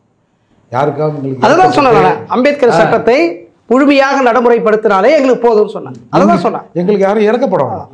ஐயோ பகவான் இப்படி இருக்காரு, மூர்த்தி இப்படி இருக்காரு, ஐயோ பாவம் அப்படிலாம் தயவு செய்து இறக்கப்படாதுங்க. சட்டத்தின் மாட்சியை நிலைநிறுத்துங்க. அதை இவங்க தவறிட்டாங்க. இப்போது இல்லை ஒரே ஒரு செய்தியை நான் சொல்லிடுறேன். அதாவது நம்ம இங்கே இருக்கிற எல்லாருமே வந்து தொடர்ச்சி அரசியல் நான் திமுக தானே சொல்கிறேன். இல்லை நான் திமுக சொல்கிறேன். நான் ஒரே விஷயம் நான் சொல்லிடுறேன். திமுக நீங்கள் சொல்லுங்கள், நான் வேணான்னு சொல்ல. அதாவது நம்ம தொடர்ந்து அரசியல் பார்த்துன்னு வரோம். இப்போ இங்கே இருக்கிற எல்லாருக்கும் அது நுட்பமாக தெரியும். விடுதலை சிறுத்தைகள் தோன்றிய பிறகுதான் மாற்று சமூகத்தில் இருந்து வந்து பட்டியல் சமூகத்தை பாதிக்கப்பட்டவனை பேசுகிற நிலையை உருவாக்கி வச்சிருக்கோம். இதுக்கு முன்பு அப்படி ஒரு சான்றே கிடையாது. யாருங்க பேசுனா? அப்படி ஒரு சான்றே கிடையாது. யாருங்க இது அதாவது தோழர். இப்போவாவது ஒரு மேடையில வந்து ஒரு பட்டியல் சமூகம் பாதிக்கப்படுது ஒருத்தர் பேச வந்துக்கிறாங்க இல்லைங்களா? யாருங்க? அது இப்பதான் யாரும் பொதுவா பட்டியல் சமூகத்திலிருந்து இன்றைக்கு ஊடகத்திலேயோ கம்முனாட்டியும் பேச மாட்டான்னு தான் சொல்றேன். இல்ல இல்ல மேடையில வந்து ஒரு கூட்டணி கட்சியில வந்து இது வரைக்கும் அப்படி பேசுறதே கிடையாது. அதாவது அவர் சொல்றது ரொம்ப இயல்பா உங்களுக்கு சொல்லிடுறேன். இன்றைக்கு வந்து தமிழ் எனக்கு புரியாதா? இல்ல இத்தனை கட்சிகள் இருக்கு சார். சார் இன்னைக்கு தமிழ் அழிஞ்சுக்கிட்டு வருதுன்னு சொல்றாங்க, உங்களுக்கு புரியுதா இல்லையா? நம்மளாவது பேசி அதுதான் கோலம் போட்டிருக்கலாம். அப்புறம் என்ன? சரி இருங்க, கோலம் போட்டது அலங்கோலமா இருக்கா இல்லையான்றது அது அடுத்த கட்சி. நான் என்ன கேட்குறேன்னா, இன்றைக்கு இத்தனை கட்சிகள் இருக்கு. காலங்காலமாக இப்ப இன்றைக்கும் பாத்தீங்கன்னா மதுரை ஜல்லிக்கட்டுக்கு நடப்பதற்கு முன்னாடி ஒரு ஆண்ட பரம்பரெல்லாம் அப்படி இருக்கக்கூடிய இந்த சமூகத்துல சம வாய்ப்பை அளிப்பது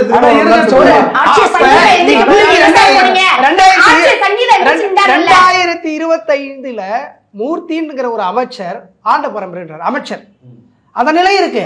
அதை வந்து விடுதலை செய்து தான் கேட்கணும் அப்படின்னு சொல்றாங்க. மத்தவங்க கேளுங்கன்னு சொல்றேன். நீங்க இது வச்சு தான் அவருடைய முதல் கருத்து அந்த ஆண்ட சாதியுடைய பல நிறுவனங்கள் மாதிரி இவங்க ஒரு நிறுவனம். திமுக பத்தி பேசணுமா வேணாங்க? சரி பேசுங்க. இப்ப அவர் பேசும்போது யாரும் குறுக்கிட வேணாம், நீங்க பேசுங்க. அதாவது அதுல ஒரே ஒரு மட்டும் சொல்லிடுறேன். இந்த ஜல்லிக்கட்டுல நீதிமன்றம் வரைக்கும் சென்று கூட அந்த மாணவனுக்கு வந்து அந்த விளையாட்டு வீரனுக்கு வந்து விளையாடுறதுக்கு அந்த ஜல்லிக்கட்டு காலை கலந்து கொள்வதற்கு அனுமதி மறுக்கப்பட்டது. இது ஒரு அவலம் தான். சரி நீங்க சொல்லுங்க. அவலமா இல்லையா? சாதனைங்க. திமுக சாதனை பின்னா எஸ்சி மாடு பறையர் மாடுனா விடமாட்டேன்னு சொன்னா விடமாட்டேன் போய் நான் கூட அதான் எழுதியிருந்தேன். அதாவது நான் வளர்த்த மாட்டுக்கு நான் வைத்த பெயர் வேறு, நான் வளர்த்ததாலேயே நீங்கள் என் மாட்டுக்கு வைத்த பெயர் வேறுன்னு சொல்லி எழுதியிருந்தேன். அதால 4 வருட ஆட்சியில் என்ன நடந்தது? அப்போ ஆட்சியில் 1 to 1 மலத்தை ஊட்டினாங்க. ஏய் நீ அவன் வை, ஏய் நீ அவன் வைடா அப்படின்னு ஒரு 2 பறையருக்கு அப்போ ஆட்சியில் ஊட்டினாங்க. மகன் ஆட்சியில் ஒரு ஊரையே குடிக்க வச்சாங்க. சரியா? அதுக்கப்புறம் ஊடக கண்ணியம் அப்படின்னு அக்கா சொன்னாங்கல்ல, நல்ல விஷயந்தான். ஊடகம் கண்ணியமாக இருக்குதா, ஊடகங்கள் கற்பழிக்கப்பட்டு இருக்கான்னு எல்லாருக்குமே தெரியும். சரி அதையா? அப்புறம் அண்ணா யூனிவர்சிட்டி விவகாரத்தில் அது தனிநபர் ஒழுக்கம்னாங்க. எனக்கு கூட ஆசை இருக்கும், உங்களுக்கு கூட ஆசை இருக்கும். என்னையா கொடுக்குறீங்க நீங்கள் சொல்லிட்டு போகல. பாயில் அதில் கொஞ்சம் திடமாக இருப்பீங்களா, உங்களுக்கு கூட ஆசை இருக்கும். பண்ணிடலாமா? பண்ணலாமாங்க? இந்த கேமராமேன் தம்பி கூட தான் ஆசை இருக்கும். என்னையே விட்டார் பாடுறான்னு தம்பி நினைப்பார். அவருக்கும் ஆசை இருக்கும். பண்ணிடலாமா? அப்போ என்ன பிடுங்கிறதுக்கு சட்டம் இருக்குது, லா அண்ட் ஆர்டர் எதுக்கு இருக்குது? அவன் ஆசையே அவன் செஞ்சுட்டான்பா, இதுக்கு அரசாங்கத்தின் மீது குத்தம் சொல்லக்கூடாதுப்பா அப்படின்னீங்க. இதை மணிப்பூரை பற்றிலாம் சொன்னீங்க. இது நம்ம கிருஷ்ணகிரி பக்கம் தான், வண்டி எடுத்தோம்னா ஒரு 2 மணி நேரம் 3 மணி நேரத்தில் போயிடலாம். என்னை ஆந்திர போலீஸ் கற்பழித்து என்னுடைய பெண் உறுப்பில் மிளகாய்த்தூளை கொட்டினார்கள். ஏன் குழம்புல கொட்டத்தை அங்கே போய் கொட்டினீங்கன்றாங்களா என்னன்னு சொல்கிறாங்கன்னு தெரியல. அதுக்கு யாராவது பேசுனாங்களா பெண்ணியவாதிகள்? அப்புறம் வந்து ஏதோ விஸ்கியை இந்த வெளிநாட்டுக்கு வந்து இந்தியாவில் நிறைய பேர் சுகர் ஆகி போச்சுங்க. உங்களுக்கு தெரியல, பிராந்தி குடிச்சா பரவாயில்ல, விஸ்கி குடிச்சா கொஞ்சம் சுகர் ஏறும். அதெல்லாம் அப்படி ஏற்றுமதி செஞ்சுருக்கலாம். அதுக்கே நல்லது தானே அது நமக்கு. அப்புறம் வந்து கைதிகளை கை விலங்கு போட்டு கூட்டு வந்தாங்க. நம்ம ஒன்றும் யாருக்கும் பிரதமருக்கு சப்போர்ட் பண்ணல. ஒரு ஐரோப்பாவில் இன்டர்நேஷ்னல் ரூல் ஒன்று இருக்குது. ஒரு முறை இந்த மாதிரி வந்து கைதிகளை கைவிலங்கு இல்லாமல் விமானத்தில் கொண்டு வரப்பட்ட போது அந்த கைதிகள் நடுவானில் விமானத்தில் தகராறு பண்ணி ஒரு பெரிய பிரச்சனையாகி முடியல. வந்தவர்கள் கைதிகளா மக்களா அது சொல்லுங்க, நீங்க தெளிவா சொல்லணும்ல. அவர்கள் அழைத்து வரப்பட்டவர்கள் கைதிகள், அவர்கள் பார்வையில் கைதிகள். அவர்கள் கைதிகள் இல்ல, மக்கள் கைதிகள்னா குற்றம் செய்தவன் தானே சார். சட்டத்துக்கு புறம்பா என்று எங்க அது என்னது? இது சட்டத்துக்கு புறம்பாக என்னது? சரி சொல்லுங்க. யாரா இருந்தா சரி இவ்வளோலாம் ஐயோ எப்பா கைவிலங்கு போட்டு ஃப்ளைட்டில் கூப்பிட்டு வந்துட்டாங்க. அதே வந்து இன்டர்நேஷ்னல் லா, ஐரோப்பிய இன்டர்நேஷ்னல் லான்னு வச்சுங்க. சரி, ஏன்னா அந்த மாதிரி ஒரு அசம்பாவிதம் நடந்ததுன்னா அது ஒரு மிகப்பெரிய சம்பவமாக மாறிடும் இல்லையா? சரி, அதை கூப்பிட்டு வந்தாங்க. சரி, அதுக்கு நீங்கள் கண்டனம் தெரிவிக்கிறீங்க. ஏன்னா உங்களுக்கு இந்தியன் மீது அளவரிய பற்று பாசம்லாம் இருக்குல்ல. இலங்கையிலேருந்து எங்கள் சகோதரன் வந்தாங்கல்ல, அவங்கள எங்கே வச்சுருக்கீங்க? எங்கே சார் வச்சுருக்கீங்க? நேற்று கூட அந்த முகாமில் இருந்து ஒரு பெண் வந்து தீக்கிட்டு ஏன் தாலியை பறிச்சிட்டாங்கன்னு சொல்லிட்டு தீக்கிட்டு மணலை ஊற்றி தீ வச்சுக்கிட்டாங்க. சரி, எங்கே வச்சுருக்கீங்க இவ்வளோ நேரம்? தமிழின காவலர் தானே நீங்கள்? சரி எடப்பாடியார் கூட அது செய்யலப்பா. கேட்கலாம், எடப்பாடியார் ஆட்சி காலத்தில் கேட்டிங்களா? தமிழ்நாடு காவலர் தானே, ரத்த சொந்தம் தானே, என்ன பண்ணீங்க? இன்னை வரைக்கும் என்ன பண்ணுறீங்க சார்? என்னை கொல்லுன்றான் ஒருத்தன், கலெக்டர் ஆஃபீஸில் போய் சொன்னானா இல்லையா? என்னை கொல்லு, இல்லை எங்கள் ஊருக்கு என்னை ஏற்றி விடு சொன்னானா இல்லையா சார்? சொல்லியிருக்காங்க. என்ன பண்ணீங்க? அப்புறம் அவங்களாம் அனுதாபிகள் கிடையாதுண்ணே. அவங்களாம் அனுதாபிகள் கிடையாது. நான் அவனா காரை வச்சுன்னு கொடி வச்சுன்னு போனோம், என்னை டோலில் ஃப்ரீயாக விடுங்க. நான் கேட்டான், எப்பா என் இஷ்டம் போல என்னை வாழ விடுங்கப்பா, சிறை கொட்டடிக்கு. திமுக தவிர்த்து வேற யாரும் அப்படி செய்யலையா? கொடி வச்சுட்டு டோலில் வேற எந்த கட்சிக்காரரும் போகிறது இல்லை. போலீஸ் யாரும் அந்த மாதிரி சொல்லலை. சரி, அதிமுகவும் போயிருக்குல்ல? இல்லை, அந்த மாதிரி போலீஸ் சொல்லலைன்னு. சரி வாங்க. அப்புறம் இன்னொன்று, அண்மையில் எங்கள் அண்ணன் திருமாவளவன் அவர்கள்கிட்ட ஒரு அம்மா பேசுனதை பார்த்துருப்பீங்க. அந்த புல்லட்டில் போய் கையை வெட்டினது சம்பவத்தில் அந்த அம்மா சொல்கிறாங்க, இந்த மாதிரி என்னை வெட்டினவங்களை எங்களுக்கு தெரியுண்ணே, இருந்தாலும் நான் வந்து அவங்கள சொல்லி புகார் கொடுக்கல, சொன்னால் என்னையும் அவங்க வந்து தாக்கிடுவாங்க, நான் ஒத்த வீடு, அதெல்லாம் நான் கொடுத்த புகாரை வாபஸ் வாங்கிட்டேனே அப்படின்னு அந்த அம்மா அவங்க இயல்பாக அவங்க சொல்கிறாங்க. அதை எல்லா செய்தி நிறுவனங்களும் செய்தி எடுத்து டிவியில் போட்டாங்க. நீங்கள் சொன்னீங்கல்ல, உங்களுக்காக பல பேர் பேசுகிறான்னு, ஒருத்தன் பேசுகிறான்னு சொல்லுங்கள், ஒரே ஒருத்தன். டேய் டங்க, அதாவது எஸ்சி எஸ்டி அட்ராசிட்டி வழக்கில் புகார் கொடுத்தவருக்கு பாதுகாப்பு தரணும்னு சட்டம் சொல்லுது. அந்த குற்றச்சாட்டில் யாரெல்லாம் விட்னஸாக இருக்காங்களோ விட்னஸின் பாதுகாப்பை உறுதி செய்யணும்னு சட்டம் சொல்லுது. ஒரு அம்மா நான் சொன்னால் என்னை வெட்டிடுவாங்க, நான் வாபஸ் வாங்கிட்டேன், மிரட்டப்பட்டிருக்கார்கள், அதுதான் வாபஸ் வாங்கிட்டேன்னு சொல்லுது சார். இந்த ஜனநாயகவாதிகள் கூட்டணி கட்சி இந்த பக்கம் இருக்கிறவங்க யாரும் கேட்கல சார். அரசாங்கம் கேட்கணும்ல? நிச்சயமா காவல்துறை கேட்கணும், அரசாங்கம் கேட்கணும், முதல்வர் கேட்கணும்ல. ஏன் கேட்கல? அது அவங்க செய்தியை கேட்கலையா? எது அந்த செய்தியவே கேட்கலையா? சரி, இப்போ சொல்கிறோம் கேட்பாங்களா? சொல்லுவோம் நம்ம. அப்போது அக்கா சொன்னாங்க குடிசை மாற்று வாரியம். சகோதரருக்கு தெரியும், நாங்கள்லாம் மயிலாப்பூரில் ஒரு நிகழ்ச்சி பண்ணாங்க. கலைஞர் அவர்கள் ஆட்சியில் இருக்கிற போது, தாத்தா எங்கள் வீடுங்களை இடிச்சிடாதீங்க அப்படின்னு தெரியலதோட கம்யூனிஸ்ட் இயக்கம் நடத்துச்சு. நாங்களாம் எல்லாம் கலந்துக்கணும். ஏன்னா மோஸ்ட் ஆஃப் த வீடுகள் இடிக்கப்படுது எங்கள் வீடு தானே, எங்கள் குடிசையை தானே பிச்சு போடுறாங்க, அதெல்லாம் தாத்தா எங்கள் வீட்டை இடிக்காதீங்க அப்படின்னு கம்யூனிஸ்ட் இயக்கம் ஒருங்கிணைந்து எங்கள் சகோதரிகள் மற்றும் எல்லாரும் சேர்ந்து ஒரு போஸ்ட் கார்டை போட்டோம். யாருக்கு? அன்றைய தமிழக முதல்வருக்கு. இன்றைக்கு அப்பா எங்கள் வீடை இடிக்காதீங்க அப்படின்னு அதே போஸ்ட் கார்டை திரும்பவும் போடுறோம். போஸ்ட் கார்டு இருக்கு, அப்பெல்லாம் இருக்கு. சரி, அப்போ குடிசை மாற்று வாரியமா? குடிசை மாற்று வாரியம் வாங்கி வந்து குடிசை வீடுகளை மாடி வீடாக கட்டினாங்க. குடிசை மாற்று வாரியமா குடிக்கடிக்கும் வாரியமா அப்படின்னு அப்பயே அது புகாராச்சு. ஏன்னா உழைக்கின்ற மக்கள் இங்கே இருக்கிறோம். சகோதரருக்கு தெரியும், கண்ணகி நகருக்கு போய் கண்ணகின்ற பேர் மாறி வேற வேறு பேர் பல பேருக்கு அங்கே வந்திருக்கு. கண்ணகி நகர்னால் இன்றைக்கி வந்து வேலையில் எடுக்க மாட்டோம். நான் ஒழுங்காக இங்கே இருந்தேன் சார். என் புள்ள வந்து இங்கே கவர்மெண்ட் ஸ்கூலில் கார்பரேட் ஸ்கூலில் படிச்சிருந்தான் சார். இவனை வீட்டை இடித்து அங்கே கொண்டு போயிட்டு இவங்க 2 பஸ் விட்றாங்களாம் என் பிள்ளைய கூட்டாருக்கு. இல்லை, அங்கே உள்ள மக்கள் சொன்னது, நானுமே அங்கே போய் ஆய்வு பண்ணப்போ அவங்க சொன்னது, நாங்கள் கண்ணகி நகர்னு சொன்னால் எங்கேயும் வேலைக்கு சேர்த்துக்கிறதுல எங்களை வந்து திருடர்கள் போலவும் கஞ்சா வைக்க நபர்கள் போலவும் எங்களை வந்து பார்க்குற பார்வையே மாறிடுச்சுன்னு சொல்லி திரும்பி சொல்லி இன்னும் 2 பயிற்சி 4 ஆண்டு சாதனை என்ன தெரியுங்களா? இப்போ அண்மையில் வந்து ஒரு பிறப்பு விகித கணக்கெடுப்பு வெளியிடப்பட்டது. அந்த பிறப்பு விகிதத்தில் நாங்கள் 11% மொக்கையாகி இருக்கிறோம். நாங்கள்லாம் தமிழர்கள் 11% புல்ல பக்க முடியாமல் கிடக்கிறோம் சார், மொக்கையாகி. 1 அதுக்கு எது சாராயம் ஒரு காரணமாக இருக்குமா? இல்லை, அது நம்ம ஏன் சொல்லுவாங்க? சொன்னால் திமுக மீது குறை சொல்கிறாங்க. ஏன் திமுக ஆட்சியில் தான் சாராயம் விற்கப்பட்டதா, அதிமுக ஆட்சியில் விற்கப்படலாம் சொல்லுவாங்க. ஏன்னா டெட்ரா பேக் வரைக்கும் கொண்டு வரதுக்கு முன்னெடுப்பு எடுத்தாங்களா நான் கேட்குறேன். இப்போது அதுக்கப்புறம் 1000 கோடி இப்போ சொன்னாங்கல்ல, அதை வந்து யாரும் அதை ஒத்துக்க மாட்டேறா சார். 1000 கோடினா சத்தியமாக அந்த மாதிரி செய்வதற்கான வாய்ப்பே இல்லை. இது 1000 கோடியாக இருக்க வாய்ப்பே இல்லை. இது 40,000 கோடின்னு விகடன் சொல்லுது, 1 லட்சம் கோடின்னு வெளியில் எல்லாம் பேசுகிறாங்க அப்படின்னு சொல்கிறாங்க. ஒரு காலத்தில் வந்து ஊழல் அங்கங்கே இருக்கும். ஊழல் என்பது அது தவிர்க்க முடியாது சார். ஒரு கான்ட்ராக்ட் விட்றாங்கன்னு வச்சுங்களேன், ஒரு 6% 8% சகஜம். அது அவன் கேட்கலாம் கூட இவனா கொடுத்துட்டு போவான், பொண்ணு வைக்கிறதுல பூ வச்சுட்டு போவோம் சரி அப்படின்னு. இருங்க முடிச்சிடறேன் இருங்க. அப்போது இன்றைக்கு திங்கிறதுலேருந்து ரேஷன் பொருட்களை ஏற்றி போவதிலிருந்து கக்கூஸ் போற வரைக்கும் கழுவுறது. 1967 போன பிறகு தானே கழுவணும், போனலாம் கழுவ மாட்டீங்கல்ல, அதெல்லாம் போறதுன்னு. அப்போ அது வரைக்கும் இன்னைக்கு இருக்கு. எஸ்டி வன்கொடுமைகள்ல இந்தியா புள்ளிவிவரப்படி தமிழ்நாடு 3வது இடத்துல இருக்கிறது. கம்பேரிட்டிவ்லி நம்மளை போடுற ஊபி 3 மடங்கு. அப்போ அந்த முதல் பெருமை நமக்கு. அந்த கக்கூஸ் வித்தியில் சொன்னல, ₹3.80 ஒரு சீட்டை கழுவுவதற்கு ஒரு கக்கூஸ் அந்த ஒன்று. இதை இன்றைக்கு வாழ்க்கை தரம் எப்படி உயர்ந்திருக்கு பாருங்க. ₹363.09 கக்கூஸ் கழுவுறது. கக்கூஸ் விலை உயர்ந்திருக்குது, அது க்ளீன் பண்ணுறதுக்கு உயர்ந்திருக்குது. ஆனால் போகிறேன்னா இன்னும் இளவரசி அரிசி கொடுப்பியா, கரும்பு கொடுப்பியா அப்படின்னு இருக்கிறேன். இப்போ நம்ம அடுத்த கட்டமாக போவோம். இப்போ முதல் கட்டமாக எல்லோரும் சொன்னது இன்னும் ஒன்று சொல்லிடுறேங்க.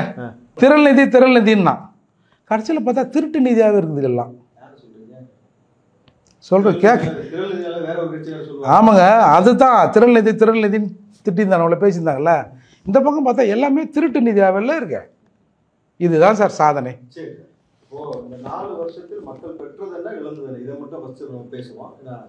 ஏங்க இதெல்லாம் நாங்கள் இழந்ததுங்க. இப்போ இவங்க சொன்னதுக்கெல்லாம் பதில் சொல்லி ஆகணுமே நிறைய. ஏன்னா அது கட்சியின் மூலமாக நான் வருகின்ற போது எனக்கான அந்த கடமை இருக்கிறது. ஆமாம், ஐயா மூர்த்தி அவர்கள் பேசும்போது இதுவரைக்கும் நான் கேட்காத அந்த அன்பார்லிமெண்ட்ரி வேர்ட்ஸ் இருக்குல்ல, அது நிறைய. எந்த இப்போ வன்புணர்வுங்கிறதுக்கான அந்த பழைய வார்த்தையை பயன்படுத்தக்கூடாது, ஆனால் ஒரு ஊடகத்தில் அவர் பயன்படுத்துகிறாங்கிறத நீங்கள் குறிச்சுக்கணும். ஏன்னா அவர்கள் சார்ந்திருக்கின்ற அந்த இயக்கம் இப்படித்தான் பேசும் பெண்களை, மனுநீதியும் இப்படித்தான் சொல்லி கொடுத்திருக்கிறது. அதனால அதோட வாரிசாக அவர் அப்படியே வந்திருக்கிறார், மனுநீதியின் வாரிசாக. பெண்களுக்கு ரொம்ப அதிகமான மரியாதை, சுயமரியாதை தரக்கூடிய ஒரு அரசு திமுக. பெண்களுக்கான மரியாதை பற்றி திமுக பேசுறதுக்கு என்ன தகுதி இருக்குன்னு எனக்கு தெரியல. இதே சட்டசபையில அம்பேத்கர் ஜெயலலிதா அவர்களை புடவை பிடித்து இழுத்த கட்சி தானே. அப்ப அதை விட கேவலம் உச்சபட்சமான ஒரு அதிகாரத்தில் உள்ள ஒரு பெண்மை அம்மையார் அவர்களை ஜெயலலிதா உந்தானே பிடிச்சு எடுத்த ஒரு அசுர கூட்டம் அப்படின்னா திமுக கூட்டம். பெண்ணா இருந்துட்டு அக்கா ஒரு பெண்மை, அவங்க ஒரு படித்த மாமேதை, அவங்க அவ்வளவு பெரிய ஆள் இந்த வார்த்தையை சொல்றாங்க அப்படின் போது எனக்கு மனசு கொஞ்சம் வருடலா இருக்கு. அக்காவா அப்படி சொல்றாங்க. ஏன்னா அதே ஜெயலலிதா அம்மையாரோட நிகழ்ச்சி நம்ம பார்த்தோம் தானே, நம்மளோட தாயார் இல்லையா அவ, நம்மளோட ஒரு பெண்மை, அவங்க எவ்வளவு பெரிய ஆளுமையான சக்தி வாய்ந்தவங்க. பிஜேபி ஆபீஸ்ல ஒருத்தர் உட்கார்ந்து பண்ண சேட் எல்லாம் பாத்தீங்களா? இருங்க சார், பிஜேபி ஆபீஸ்ல ஒருத்தர் ஒரு வீடியோ வெளியில அவர் செஞ்சதெல்லாம் பார்த்து பதவியில இருந்து நீக்கினாங்க. அதை நீங்க பாத்தீங்களா? பெண்களின் உரிமை என்னன்னு அப்ப கேட்கும்போது இல்ல அத நீங்க பாக்கலையா? இது கட்சி ஆபீஸ்ல இருக்க மெயினான ஒரு ஆள் சார். அவங்க அந்த கட்சி விட்டு எடுத்துக்காங்க. கேட்டு ஞானசேகரன் செஞ்சதை நீங்க இப்ப பாக்கலையா? அது வீடியோவா வரல. அது தம்பி என் தம்பி ஞானசேகரன் அப்படி மார்தது உங்களுக்கு தெரியாது. அத பார்த்து நீங்க இதையும் பாக்கலையான்னு கேக்குறேன். இது வீடியோவாவே வந்துச்சு, பாத்தீங்களா இல்லையா? செந்தில் பாலாஜி பண்ண ஊழலுக்கு திருப்பி நீங்க நிதி மற்ற இலாக்கா மட்டும் மாத்தி அமைச்சர் சொல்ல சொல்றீங்க. நாங்க வச்சிருக்கோம் அந்த நபரை. அத கேளுங்க. நாங்க நபரை வச்சிருக்கோமா கேக்குறேன். அத கேளுங்க. இத நீங்க சொல்லும்போது அதையும் சொல்லணும். அரசியலும் கல்வி இருக்கும் சார். சரி இருங்க. இப்போ அவங்களுக்கு கொடுக்கப்பட்ட வாய்ப்பு, அதுக்குள்ள நீங்க போறது அநாகரிகம். அக்கா என்ன நேரடியா சொல்றாங்கல்ல, பேசி முடியும். ஜனவரி 26, 1950 இந்திய பாராளுமன்றத்தில் இந்திய அரசியல் சட்டம் ஏற்றுக்கொள்ளப்பட்டது. ஏற்றுக்கொள்ளப்பட்ட போது சொன்ன வாசகம், இதுக்கு முன்னாடி இருந்த எல்லா சட்டங்களும் விதிகளும் அபாலிஷ் ஆக்கப்படுகிறது. இது மேற்கொண்டு ஈச் அண்ட் எவ்ரி மூவ்மெண்ட் இந்திய அரசியலமைப்பு சட்டத்தின்படி தான் நடக்கும்னு சொன்னாங்க. சொல்லி ஏற்றி அந்த சட்டத்தை அவங்ககிட்ட கொடுத்துட்டாங்க. கொடுத்துட்ட பிறகும் அந்த காலத்தில் நாங்கள் வரைமுறை இல்லாமல் இருந்தோம் தெரியுமா? நாகரிகம் இல்லாத காலத்தில் யார் வேணாலும் யார் கூட வேணாலும் பேசலாம் இருந்தது. அதையே இப்போ பேசினா எப்படி சரியா இருக்கும்? சரி இனிமேல் தயவு செஞ்சு அவங்க பேசும்போது யாரும் குறுக்கிட வேணாம், நீங்கள் சொல்லுங்க மேடம். இது அவர்களோட வழக்கம். மற்றவர்களுடைய குரலை நசுக்குவது தான் அவர்களுடைய வழக்கம். அது நாடாளுமன்றத்தில் நிறைய பார்த்துட்டு தான் இருக்கும். அதனால் எங்களுக்கு இது இயல்பான ஒரு விஷயந்தான். ஒரு அமைச்சர் மீது குற்றச்சாட்டு சொல்லப்பட்டு அவர் மீண்டும் அமைச்சராகி இருக்கிறார் அப்படின்னு சொல்கிறாங்க. பிரிஜ்பூஷன் மேலே என்ன சொன்னாங்கப்பா? வாழ்த்து பத்திரம் வாசிச்சாங்களா அந்த மல்யுத்த வீராங்கனைகள்? அவரை பதவி நீக்கம் செய்ய அந்த மல்யுத்த குழுவுக்கு நீ அவரை தலைவராக வச்சிருக்க. நீங்க இருங்க, நீங்க மத்திய அரசு மாநில அரசு கம்பேர் பண்றீங்களா இல்ல மாநில அரசு பத்தி பேசுறீங்களா? இல்ல நீங்க அவங்களுடைய கருத்தை உங்களுக்கு சொல்றீங்க. இருங்க, நீங்க எதுக்கு சொல்றீங்கன்னு எனக்கு புரியல, அதுக்காக சொல்றேன். நீங்க சொன்ன சில விஷயத்துக்கு அவங்க கம்பேரிட்டிவா இல்ல, நீங்க எதுக்கு எடுத்தாலும் மோடிக்கு அவ்வளவு பெரிய உடம்பு, ஸ்டாலினுக்கு இவ்வளவு பெரிய உடம்பு, மோடிக்கு அவ்வளவு பெரிய கை, ஸ்டாலின் இவ்வளவு ஆனா பெரிய நீங்க கை. இது எப்படி- பிஜேபி பத்தி இது பேசும்போது எப்படி நீங்க ஏன் சரியா கோவப்படுறீங்க? இருக்குது? இல்ல அப்படின்னு இல்ல. இல்ல. நம்ம பேசுறது அதாவது அவங்க 4 வருடத்துல நீங்க சொல்றது இங்க இருக்கிற ஆட்சியாளர்கள் நீங்க பேசுறாங்க, இங்க இருக்கிற நீங்க ஆட்சியாளர்கள் செய்த சாதனை பேசுறாங்க. சொல்லுங்க, நம்ம அமைதியா கேட்கிறோம். 4 வருஷத்துல நீங்க சாதனை பத்தி சொல்லுங்க. மோடியை பத்தி உடல் விமர்சனமோ மற்ற விஷயங்கள் பேச வேண்டிய அவசியம் இல்லை. என்ன செய்தாலும் சொல்லுங்க, நாங்க கேட்டுருக்கோம். இல்ல இதுக்கு முன்னாடி இந்த 5 வருஷத்துல மத்திய அரசு என்ன செஞ்சுன்னு சொல்லுங்க, நம்ம அதை தனியா பேசிக்கலாம். இல்ல இது வந்து இது டு நாட் டூ அந்த மாதிரிலாம் இல்லை. இது பிஜேபி திமுகன்ற விவாதம் இல்லை. தமிழக அரசு 4 வருஷத்துல ஆட்சி முடிய போது என்ன தாங்க செஞ்சீங்க அப்படின்னு தானே இப்போ விவாதம். சொல்லுங்க. சரி, நீங்க கொஞ்சம் டென்ஷன் ஆகாதீங்க. டென்ஷன்லாம் இல்ல, சும்மா மணிப்பூர் இது என்னது இது? அதாவது நல்லா யோசிச்சு பாருங்க. மணிப்பூருக்கே மெழுகுவர்த்தி ஏத்தாம தமிழகத்தை பாருங்க சார். தமிழகத்துல என்ன பாருங்க. சார் டிபேட் ஏன் அங்கேயே 4 வருஷம் ஆட்சி என்ன பண்ணுச்சு?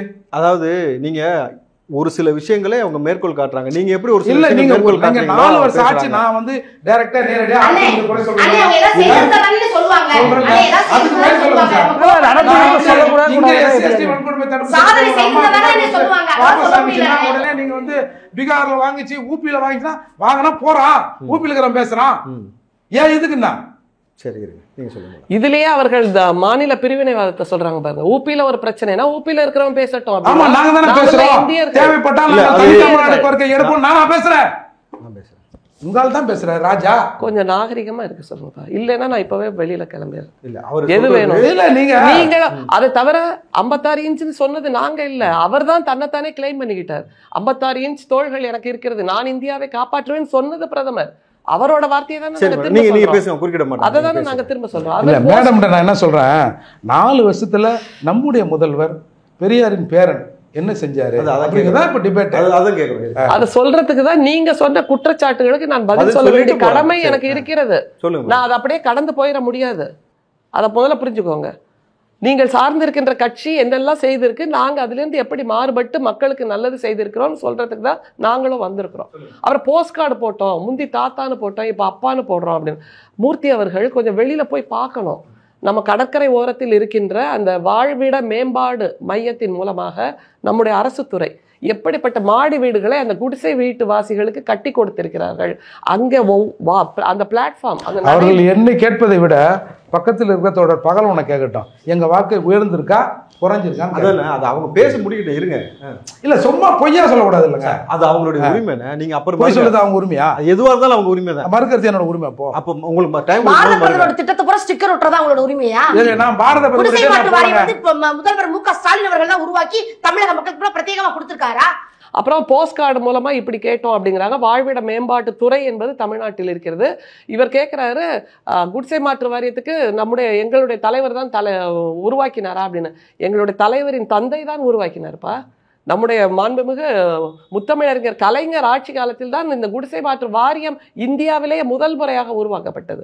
அந்த மக்களுக்கு ஒழுகின்ற குடிசைகள், ஓலை இல்லாத குடிசைகள், சூரியனும் சந்திரனும் அல்லது மழையும் உள்ளே வந்து விழுந்த அந்த இடத்தில் இப்போது அவர்கள் காரை வீட்டில் இருக்கிறார்கள் என்றால் அதற்கு விதை போட்டது முத்தமிழறிஞர் கலைஞர். அது மட்டும் இல்ல, கைம்பென்ற வார்த்தை அறிமுகப்படுத்துற மொழி என்று எடுத்துக்கொண்டால் விதவை என்று எப்படி கொச்சைப்படுத்தி பேசியது இந்த சமூகம். அது மாதிரி 9ன்னு சொல்லுவோம். இந்த வார்த்தையை சொல்றதுக்கு நான் ரொம்ப வருத்தப்படுறேன். அதற்கெல்லாம் மாற்றாக திருநங்கை, மாற்றுத்திறனாளி, தாழ்த்தப்பட்டவர்கள் இதெல்லாம் இப்ப புழக்கத்துல வந்துடுச்சு இல்ல. அப்படியாக ஒரு சமூக மாற்றம். நீ மூர்த்தி ஐயா தோழர் பகலவன் வாழ்க்கை உயர்ந்து இருக்கிறதா? நிச்சயமா உயர்ந்து இருக்கிறது. முதல்ல சமூக மரியாதையை பெற்றுக் கொடுத்தது திராவிட ஆட்சி. அதை முதல்ல சொல்லுங்க சார். சொல்லுங்க. சமூக மரியாதையை பெற்றுக் கொடுத்திருக்கிறது. அப்புறம் இந்தியர்கள் அங்கிருந்து கை விலங்கிடப்பட்டு கால் விலங்கிடப்பட்டு கொண்டு வந்ததை அவர்கள் நியாயப்படுத்துகிறார்கள். அவர்கள் குற்றம் செய்தவர்கள் அப்படின்னு சொல்றாரு.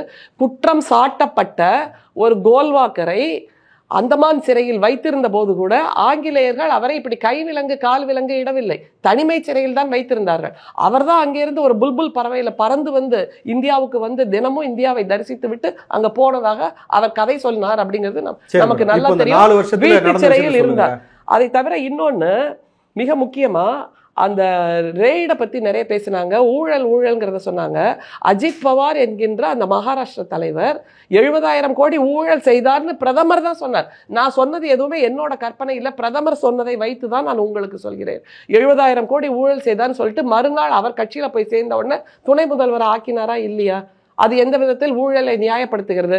அப்புறம் இன்னொன்னு 1000 கோடி இந்த இடத்துல 1000 இந்த கோடி இடத்துல ஒரு விஷயம் நீங்க சொல்லுங்க. இப்ப தமிழ்நாட்டு பிரச்சனை குறித்து பேசுங்கன்னா ரொம்ப நீங்க முதல்வரால் பெறப்பட்டதுன்னு இழந்து நான் சொல்றேன். அதுக்கு இந்த முன்னாடி இடத்துல நான் தான் செந்தில் பாலாஜி குற்றம் சாட்டினேன், நான் தான் அரெஸ்ட் பண்ண சொன்னேன்னு சொல்லிட்டு அவர் இப்ப அமைச்சராக்கி அழகு பார்க்கலையா முதலமைச்சர் ஸ்டாலின் அவர்கள்?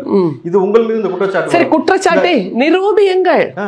நாங்க ஒண்ணு உங்க கையை பிடிச்சுக்கிட்டு நிக்கலையே. 1 வருஷம் ஜெயில என்போர்ஸ்மெண்ட், அதுவே உச்சநீதிமன்றம் என்போர்ஸ்மெண்ட் டைரக்டரேட் குட்டு வச்சுது.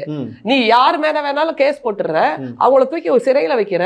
இவர் கேஜ்ரிவாலுக்கும் அதான நடந்தது, நம்ம சிபு சோரனோட மகன் அவனுக்கும் அதான நடந்தது, அவருக்கும் அதான நடந்தது. 1250 கோடி ஜெகதீசன் வரி அதை நிரூபிக்கவில்லையே. நிரூபணம் இது நிரூபிக்கப்பட்டது. 1250 கோடி வரி ஏய்ப்பு செய்தார் ஜெகத் ரட்சகன் சொல்லிட்டு அவர் 900 கோடி ஃபைன் போட்டிருக்காங்க. ஃபைன் போட்டிருக்காங்க. அதே வரி ஏய்ப்பு என்பது எப்படி? நீங்க அந்த மக்களுக்கான பணம் இல்லையா? இல்ல இதை கூட நிரூபணம் செய்ய வேண்டும். ஃபைன் போட்டிருக்கு, ஆனால் அதை நிரூபித்தார்களா? ஃபைன் போடுவாங்களா? இல்ல நிரூபிக்காம ஃபைன் போடுவாங்களா? என்ன மேடம் இது? உச்சநீதிமன்றம் அவமதிக்க தயவு செஞ்சு கோச்சுக்காதீங்க, சொல்லுங்க. நிரூபணம் ஆகிறதுக்கு நீங்க முதல்வர் செய்த சாதனை என்னன்னு இந்த மாதிரியான அமைப்புகளை தன்னுடைய சட்டை பையில் வைத்திருக்கின்ற பிரதமர், நீ இத பத்தி குக் அப் ஸ்டோரி என்ன வேணா பண்ணிக்கோ அப்படின்னு சொல்லும் போது அவர்கள் அதை செய்து கொண்டிருக்கிறார்கள். மகிழ்ச்சி. என்ன கேக்குறேன்னா, இந்த 4 வருடத்தில் திமுக செய்தே சொல்லுங்க. 2வது ரவுண்ட் வந்துருச்சு, இன்னும் நீங்க சொல்ல மாட்டீங்க. 1000 கோடி ஊழலை பத்தி அவர்கள் பேசிக் கொண்டிருக்கிறார்கள். இது சொல்லப்படுகின்ற குற்றச்சாட்டு தான். அது சரியாக இருந்தால் நிரூபிச்சுக்கோங்க. யாருமே தடை செய்யல. இந்த சாதனை சொல்லுங்க. விசாரணை பிரதமரோட சட்டை பையில இருக்கும் போது அவர்கள் ஏன் அதற்கு அடுத்த கட்ட நடவடிக்கை போகல? அதை தவிர சிஏஜி அறிக்கை 7 லட்சம் கோடி ஊழல் நடந்திருக்குன்னு சிஏஜி அறிக்கை சொன்னது. அந்த அறிக்கையை வெளியிட்ட அதிகாரிகளை உடனடியாக இடமாற்றம் செய்தது இந்த ஒன்றிய அரசு, பிரதமர் மோடி அவர்களுடைய ஆட்சியில் தான் அப்படிங்கறத நீங்க நினைவுல வச்சுக்கணும். என்ன செய்தது தமிழ்நாட்டு அரசு, நம்முடைய முதல்வர் என்ன செய்தார் அப்படிங்கறத சொல்றதுக்கு ஒரு 5 வாக்கியங்கள் சொல்றேன். நம்முடைய முதல்வர் சொன்ன வாக்கியங்கள் தான். அந்த 5 வாக்கியங்களை சொல்லக்கூடிய துணிச்சல், அது மாதிரி நம்முடைய தோழர் இல்ல சகோதரர் இவர் மூர்த்தி அவர்கள் சில வார்த்தைகளை சொன்னாரு. திராணி இருக்கிறதா, சத்து இருக்கிறதா, அறிவு இருக்கிறதா அப்படி. பிரதமரை பத்தி அவரே அப்படி பேசுறாரு. நான் ரொம்ப ஆச்சரியப்பட்டேன். நீ கடைசி வரைக்கும் முதல்வர் பத்தி நான் வரேன் எப்பவுமே உச்சகட்டமான கருத்து என்பது கடைசியில் தான் வரும். அதனால நீங்க வெயிட் பண்ணுங்க. திராணி இருக்கிறதா, சத்து இருக்கிறதா, அறிவு இருக்கிறதான்னு பிரதமரை கேட்கின்ற துணிச்சல் அவருக்கு இருக்கிறதேன்னு ரொம்ப ஆச்சரியப்பட்ட. சட்டத்தின் ஆட்சியை அதுவும் பிரதமரின் ஆட்சியை தான் நினைவுபடுத்துகிறது. அதை நீங்க நினைவுல வச்சுக்கணும். அப்புறம் பிற்படுத்தப்பட்ட பட்டியலின மக்களுக்கு ரொம்ப அக்கறையா குரல் கொடுக்கிறாரு. அந்த மாதிரியான மக்களை இந்த பிஜேபியில் இருக்கின்ற தலைவர்கள் வெளியிடுகின்ற சிறுநீரை பிடித்து நீ குடிக்க வேண்டும் என்று காணொளி பதிவு செய்து வெளியிட்டவர்கள் இவர்கள் தான். அவர்களுக்கு என்ன நீதி இவர்கள் வைத்திருக்கிறார்கள்? தமிழ்நாட்டில் நடந்த அவலத்தெல்லாம் பார்க்கவே இல்லையா மேடம் நீங்க? இந்த மாதிரியான தினசரி நடவடிக்கைப்பா. குடிக்க சொன்னதுக்கும் இங்க வேங்கவேல்ல அதற்கான சட்டப்பூர்வ நடவடிக்கைகள் போய்கிட்டு இருக்கா இல்லையா? சிபிசிஐடி தானே விசாரிச்சுட்டு இருக்கு. சிபிசிஐடி யாரோட? பெண்கள் குழந்தைகள் முதல் கொண்டு இந்த பாலியல் அத்துமீறல் தொடர்ச்சியாக பள்ளிகள் நடந்து கொண்டு இருக்கு. பள்ளிக்கல்வித்துறை அமைச்சது வரைக்கும் என்ன முன்னெடுப்பு எடுத்திருக்கிறார்? அதுக்கு நீங்க ஒரு கேள்வியை ரொம்ப அழகா கேட்டீங்க. வாழ்த்துக்கள். முதல்ல பிஜேபியின் கட்சியில், தமிழ்நாட்டு பிஜேபி கட்சியில் பதறி அடித்துட்டு வெளியில ஓடி வந்த பெண்கள் எல்லாரும் சொன்ன ஒரே வாக்கியம், அங்கே பெண்களுக்கு பாதுகாப்பு இல்லை. அப்படிப்பட்ட ஒரு கட்சியை சார்ந்து கொண்டு இவர்கள் பெண்களை பற்றி பேசுவது மிகவும் வேதனையாக இருக்கிறது. அதிலும் ஜெயமணி அவர்கள்ட்ட நான் ரொம்ப குறிப்பா கேட்க விரும்புறேன். தனிப்பட்ட கேள்வி இல்லை, கட்சி சார்ந்த கேள்விதான். இப்படி பெண்களுக்கு எல்லா விதத்திலும் பின்னோக்கி இழுத்து போகின்ற ஒரு கட்சியை சார்ந்து கொண்டு அவர்கள் எப்படி பெண்களுக்கான குரலாக அவர்கள் இருக்க முடியும்? யோசிச்சு பாருங்க. கல்வி, தமிழ்நாட்டில் இருக்கக்கூடிய பெண்களுக்கு புதுமை பெண் திட்டம். நீ படிமா, படிக்கிறதுக்கு உனக்கு கல்வி உதவி தொகை கொடுக்கிறோம்.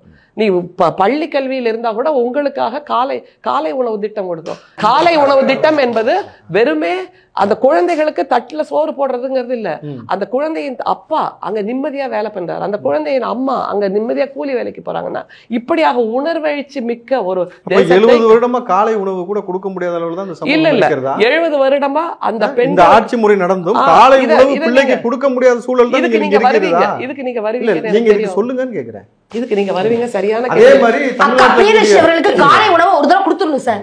ஒரு தடவை அக்காவை சாப்பிட சொல்லிடணும். அது காலை உணவு திட்டத்துல காலை உணவு எந்த மாதிரி ருசியா இருக்கா, என்னவா இருக்கா, அவங்களுடைய நேரம் சாப்பிட முடியுமா, அவங்களுடைய நேரம் அதெல்லாம் சாப்பிட முடியும். நீங்க அதுக்காக அதை குறிச்சு மதிப்பிடாதீங்க. நாங்க போய் லைவா பாத்துட்டு வந்தோம். அது சாப்பிட முடியல, எங்க வீட்டு பிள்ளைங்க வந்து சொன்னாங்க சாப்பிட முடியலனா சாப்பிட முடியலனா சமைக்கிற ஆளை மாத்த சொல்லுங்க. அதுக்காக அரசாங்கத்தை குறை சொல்லாதீங்க. சொல்லுங்க. அதிலும் கூட அரசியல் செய்தது அவர்கள்தான். பிற்படுத்தப்பட்ட இனத்து மக்கள் வந்து சமைக்கும் போது இவர்கள் உணவை நான் சாப்பிட மாட்டேன்னு இவர்கள் தானே இப்போ அரசியல் செய்தார்கள். அதை தவிர ஜெயமணி அவர்களுக்கு அது சாப்பிட முடியாது, ஆனால் எனக்கும் பகல்வான் தோழருக்கும் சாப்பிட முடியும். ஏன்னா எங்களுக்கான வயிற்று பசி, அந்த வயிற்று பசியின் ஓலம் அதுதான் எங்களுடைய முதல்வருக்கு கேட்டு இருக்கிறது. அப்படியான ஓலத்தை இவர்களால் புரிந்து கொள்ள முடியாது. ஏனென்றால் இவர்கள் எல்லாம் மேட்டுக்குடி மக்கள், அப்படி மற்ற நோகாம நொங்கு திங்கிறவங்க. அம்பானிக்கும் அதானிக்கும் சேவை செய்பவர்களுக்கு இது தீண்டத்தகாத உணவுதான். மேட்டுக்குடி மக்கள்னு சொல்றீங்க. என் வீட்டுக்கு தானே வந்துட்டு போனாரு. கூழ கும்பிடு போடுறோம், காலில் விழுறாங்க பிஜேபி காரங்க, அதெல்லாம் இருக்கட்டுங்க. மிக முக்கியமா தமிழ்நாடு எதனுடைய அடையாளமாக இருக்கிறது என்பதற்கு நம்முடைய முதல்வர் சொன்ன ஒரு வாக்கியம், தமிழ்நாடு போராடும், தமிழ்நாடு வெல்லும். ஆனால் பிஜேபியோ அதிமுகவோ அவர்களை சார்ந்திருக்கின்ற அந்த கூட்டணி இருக்கா இல்லையாங்கிறது தெரியல, அவர்களோ யாருமே தமிழ்நாட்டுக்காக போராடுவதில்லை, தமிழ்நாட்டை வெல்ல வைப்பதில்லை. எங்களுடைய தலைவர் தான் இதை செய்திருக்கிறார். கடந்த 4 ஆண்டுகளாக இந்தியாவிலேயே மிக அதிகமாக ஜிஎஸ்டி கொடுக்கின்ற மாநிலமாக நாம் இருக்கிறோம். தனிநபர் வருமானத்தில் இந்தியாவிலேயே 4வது மாநிலமாக தமிழ்நாடு இருக்கிறது. தனிநபர் வருமானம், தனிநபர் மீது ஏற்பட்ட வரிச்சுமை, அதுக்கு நீங்க ஒன்றியத்தை தான் கேட்கணும். வரிய போடுறது யாரோட கையில இருக்கு? வரிய போடுறது யாரோட கையில? அதுக்கு உதய் மின் திட்டத்தின் மூலமாக நீங்கள் அதானியிடம் தான் மின்சாரத்தை வாங்க வேண்டும் ஒவ்வொரு மாநிலத்துக்கும் சுருக்கு கயிறு போட்டிருக்காங்க ஒன்றிய அரசு. எனவே நீங்கள் அதானியிடம் உயர் விலை கொடுத்து வாங்க வேண்டும். அதுவும் சாதாரண இயல்பா ஒரு விஷயம் கேட்டேன். சொல்லுங்க. முதலமைச்சர் அவர்கள் 3 நாடுகளுக்கு சுற்றுப்பயணம் போனார். உலக முதலீட்டாளர்களை ஈர்த்து வந்து முதலீடு கொண்டு வரோம், பலாயிரம் கோடி உள்ள வந்திருக்கிறாரு. பலாயிரம் கோடி முதலீடா தமிழ்நாட்டுக்குள்ள வந்திருக்கணும் பொழுது மக்கள் மீது இருக்கக்கூடிய வரிச்சுமை கூடணுமா குறையணுமா? மக்கள் மீது இருக்கக்கூடிய பொருட்களுக்கான விலையை நிர்ணயிப்பது யார்? முதல்ல அத கேள்விக்கு பதில் சொல்லுங்க. மாநில அரசுக்கு உங்களுக்கு மாநில அரசுக்கு அதில் உரிமை இருக்கிறதா? மிக அதிகபட்ச உரிமை இருக்கிறதா? மாநில அரசுக்கு இருக்கா இல்லையா? இருக்கக்கூடிய வரிச்சுமை குறைப்பதற்கு என்ன நடவடிக்கை எடுக்கிறது? அதற்காகத்தான் அவர்கள் கையில் பொருளாதார புழக்கத்தை ஏற்படுத்துகிறோம். வரிச்சுமையை ஒன்றிய அரசு கொடுக்கிறது, அதை தீர்க்க முடியாமல் நீங்கள் முதுகெலும்பு வளைந்து கஷ்டப்படுகிறீர்கள். அதனால் பெண்களே உங்களுக்கு நாங்கள் பொருளாதார சுதந்திரத்தை 1000 ரூபாய்ங்கிறது உங்களுக்கு சாதாரண ரூபாயா? ஏன்னா நீங்க கோடிகள்ல புரள்றவங்க. அன்பிற்கினிய சகோதரியா எல்லாருக்கும் கொடுத்திருக்காங்க 1000 ரூபாய்.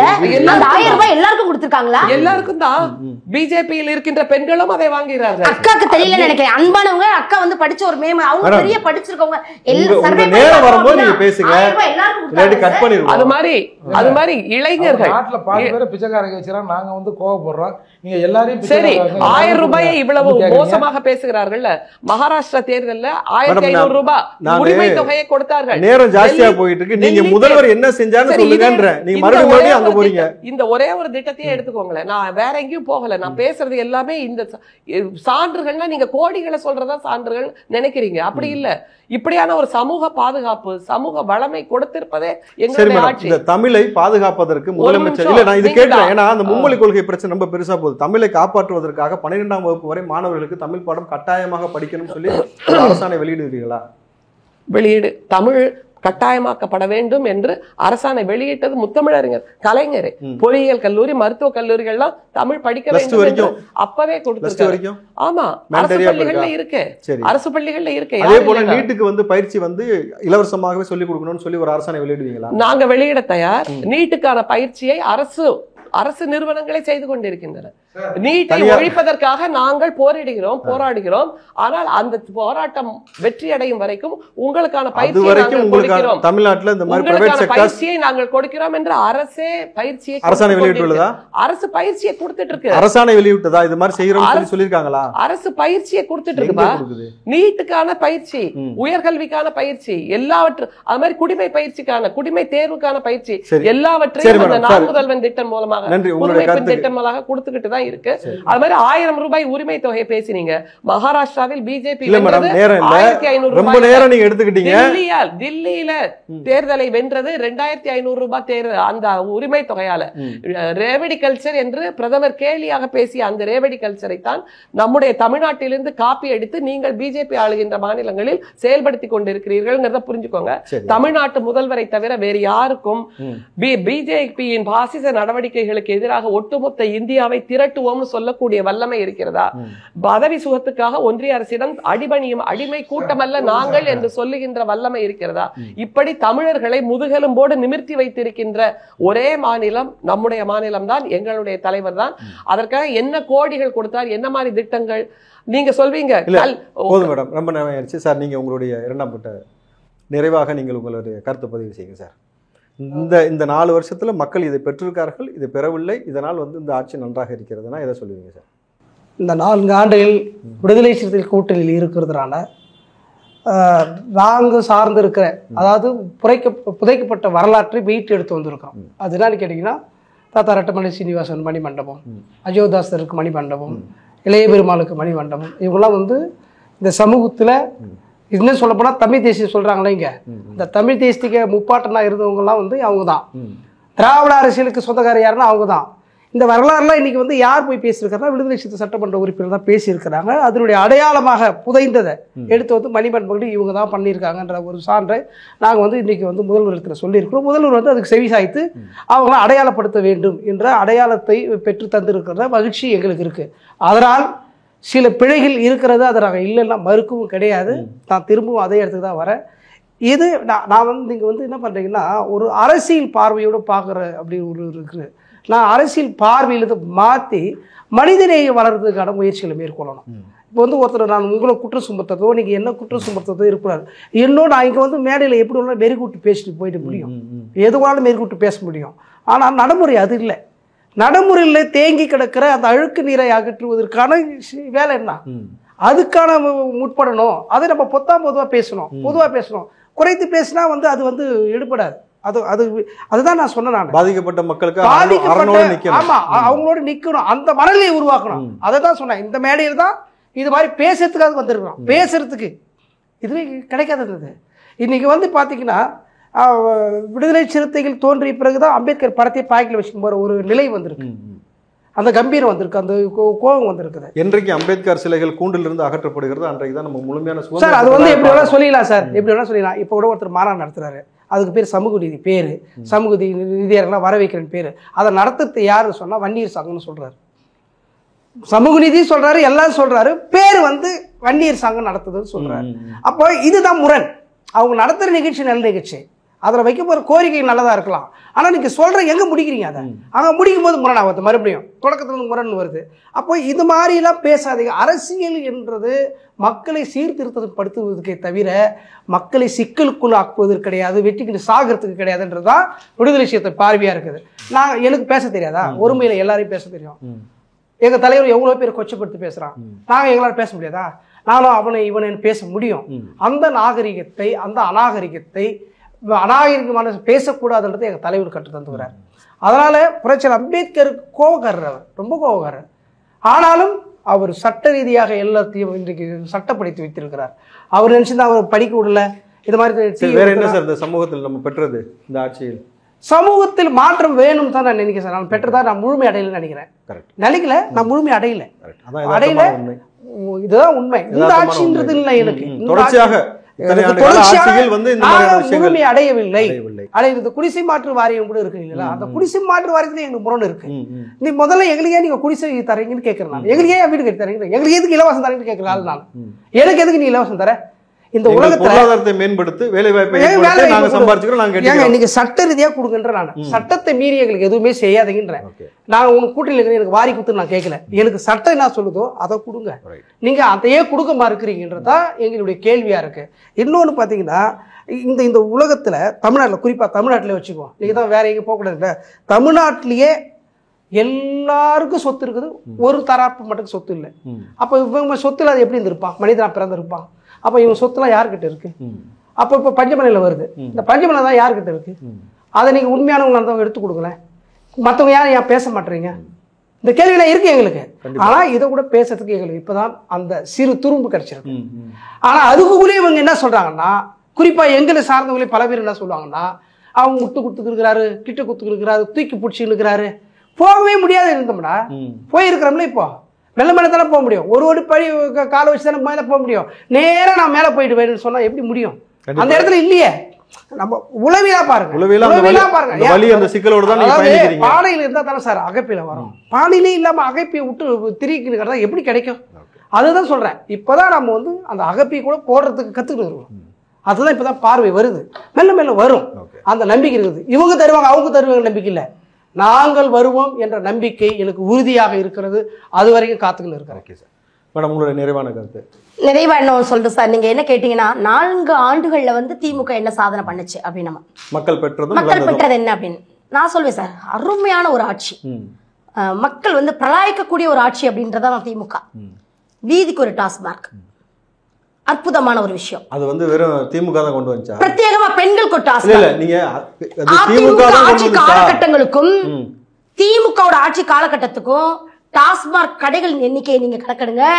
எவ்வளவு பேர் குடிக்கிறாங்க, இந்த நாள் எவ்வளவு பாலியல் பலாத்காரம் நடக்குது, எத்தனை போதை வஸ்துக்கள் சந்தை புழக்கத்துல வந்துருச்சு, ஜாபர் சாதிக் மாதிரி ஆட்கள் எங்க உள்ள இருக்காங்க, இது பெத்தமீன் பொருட்கள் எங்க கடத்தப்படுது, இதனால கடல் பகுதியில் எங்கெல்லாம் போய் பதுக்குறாங்க. இதெல்லாம் வந்து திமுக அரசு உச்சபட்சமான ஒரு அழகுல போயிட்டு இருக்கு சார். அதுக்காக இதுக்கு முன்னாடி எல்லாம் போயிட்டு தான் இருந்துச்சு. ஆனா இந்த ஒரு அழகு வந்து எந்த ஒரு ஆட்சியும் நான் பார்க்கல. ஒரு மிகைப்படுத்தக்கூடிய ஒரு சிறப்பான ஒரு ஆட்சி. 2வது, பிரத்யேகமா பெண்களுக்கு டாஸ்மார்க் எந்த ஆட்சியில் அமைச்சாங்க? திமுக அமைச்சர் சார். மதுரை, அதுவும் மதுரை மண்ணு வந்து மீனாட்சி ஆட்சி புரியக்கூடிய மதுரை மண்ணுல அற்புதமா அமைச்சு கொடுத்தா அது அம்மையார் கனிமொழி. நான் எங்க அண்ணன் வந்துட்டாருன்னா ஒரு சொட்டு மது மீனாட்சி மதுரையில ஆட்சி புரிறாங்களா அப்படின்னு சொல்றேன். அம்மையார் கனிமொழி மதுரையில மீனாட்சி ஆட்சி புரிறாங்கன்னு நான் பார்த்தது இல்ல, நான் இதுவரை கேள்விப்பட்டது இல்ல. நீங்க மதுரைக்காரர் இருந்தாதானே உங்களுக்கு தெரியும். அண்ணே நான் மதுரைக்கார பொண்ணு, மதுரை மண்ணுல மதுரையில வந்து ஆட்சி. இப்ப சென்னையில ஆட்சி புரியா நான் சொல்லட்டுமா? எங்களை மதுரை மீனாட்சி சென்னையில வந்து இன்னொருத்தர் ஆட்சி புரியாரு, மதுரை வீரன் சாமி, எங்க குலசாமி இருக்குது, அவர் ஆட்சி புரியாரு சொல்லட்டுமா? சென்னை வந்து மெட்ரோபாலிட்டன் சிட்டி இல்ல, முனீஸ்வரர் ஆட்சி புரியாரு அப்படி சொல்லட்டுமா? எங்கது அப்படி கிடையாது, மதுரை மண்ணு. அதுதாங்க, எல்லாருக்கும் ஒரு மண் இருக்குதுங்க. ஆமா, உங்களுக்கு மதுரை மண் இருக்கும்போது எங்களுக்கு ஒரு மண் இருக்காதா? வேங்கவேல் பிரச்சனைய மூடி மறைக்கக்கூடிய சாணக்கிய தனம், வேங்கவேல் பிரச்சனைய பிஜேபி பேசுவதற்கு தகுதியே கிடையாது. யார் அந்த சார் கண்டுபிடிக்க முடியும்? தமிழ்நாட்டில் தான் இருக்காரு அண்ணாமலை. இது எனக்கு இது வரைக்கும் பேசியிருக்காரா? இது எனக்கு இது வரைக்கும் பேசியிருக்காரா? அங்க போயிருக்காரா? அதுக்கான கோரிக்கை வச்சிருக்காரா? அந்த மக்களை திருப்பி பேர் போராடிருக்காரா? அந்த மக்களை திருப்பி போராடிருக்காரா? அண்ணாமலைக்கு பிஜேபிக்கு தகுதியே கிடையாது. எவனுக்கு தகுதி கிடையாது, எவனுக்கு அந்த தகுதியே கிடையாது, அந்த தகுதியே கிடையாது. ஒரு இடத்த சொல்லுங்க, ஒரு இடத்த போறான அண்ணாமலை, ஒரு இடத்த போறான்னு சொல்லுங்க, ஒரு இடத்த போறான்னு சொல்லுங்க, எந்த போறான்னு சொல்லுங்க, எந்த இடத்த சொல்லுங்க. எவனும் கிடையாதுங்க, எவனும் கிடையாது. அப்படி சொல்றது ஆளே இல்லைங்க.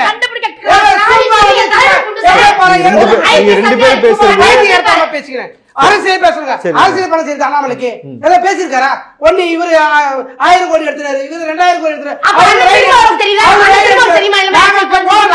35 ஆண்டுகளா போராட்டத்துல இருக்குங்க. டெய்லி வெட்டு பண்ற குட்டு பேச செத்துக்கிட்டு இருக்குங்க.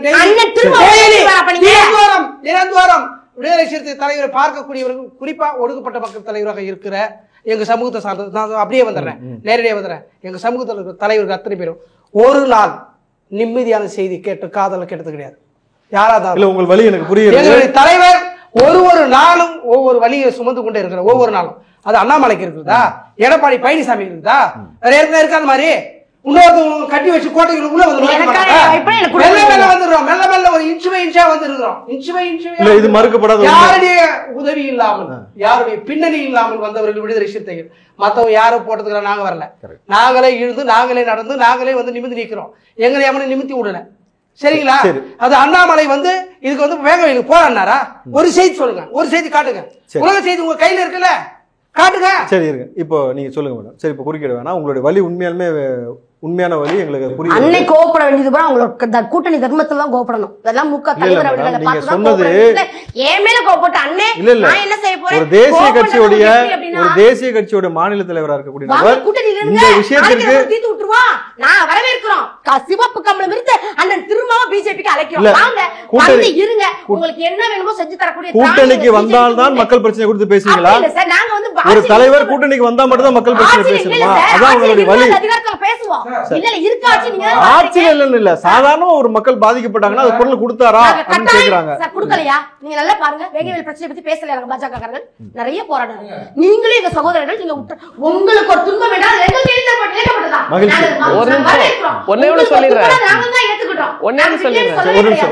சொல்லிடுறேன். கூட்டணிக்கு வந்தா அவங்க அந்த ஊழல் வழக்குல இருந்து விடுவிச்சிருவாங்க. அஜித் பவாரோட மனைவியும் ஊழலே செய்யலன்னு விடுவிச்சிட்டாங்க. அது மாதிரி எல்லாமே நடக்கும். சகோதரி அக்கா சொல்றாங்க, அப்ப என் தம்பி ஞானசேகரன் அப்பாவும் சொல்லலையா? என்னங்கக்கா நீங்க பாருங்க, என் தம்பி ஞானசேகரன் என் மகன் வந்து ஜாபர் சாதிக்கின்றார். ஞானசேகரன் என்பவர் இந்த ஞானசேகரன் இல்லை, குற்றம் சாட்டப்பட்ட ஞானசேகரன் இல்லை. அது ஒரு பொது நிகழ்ச்சி, புத்தக வெளியீட்டு விழா. அதை எழுதியவர் ஞானசேகரன். அது இந்த குற்றம் சாட்டப்பட்ட ஞானசேகரன் இல்லை.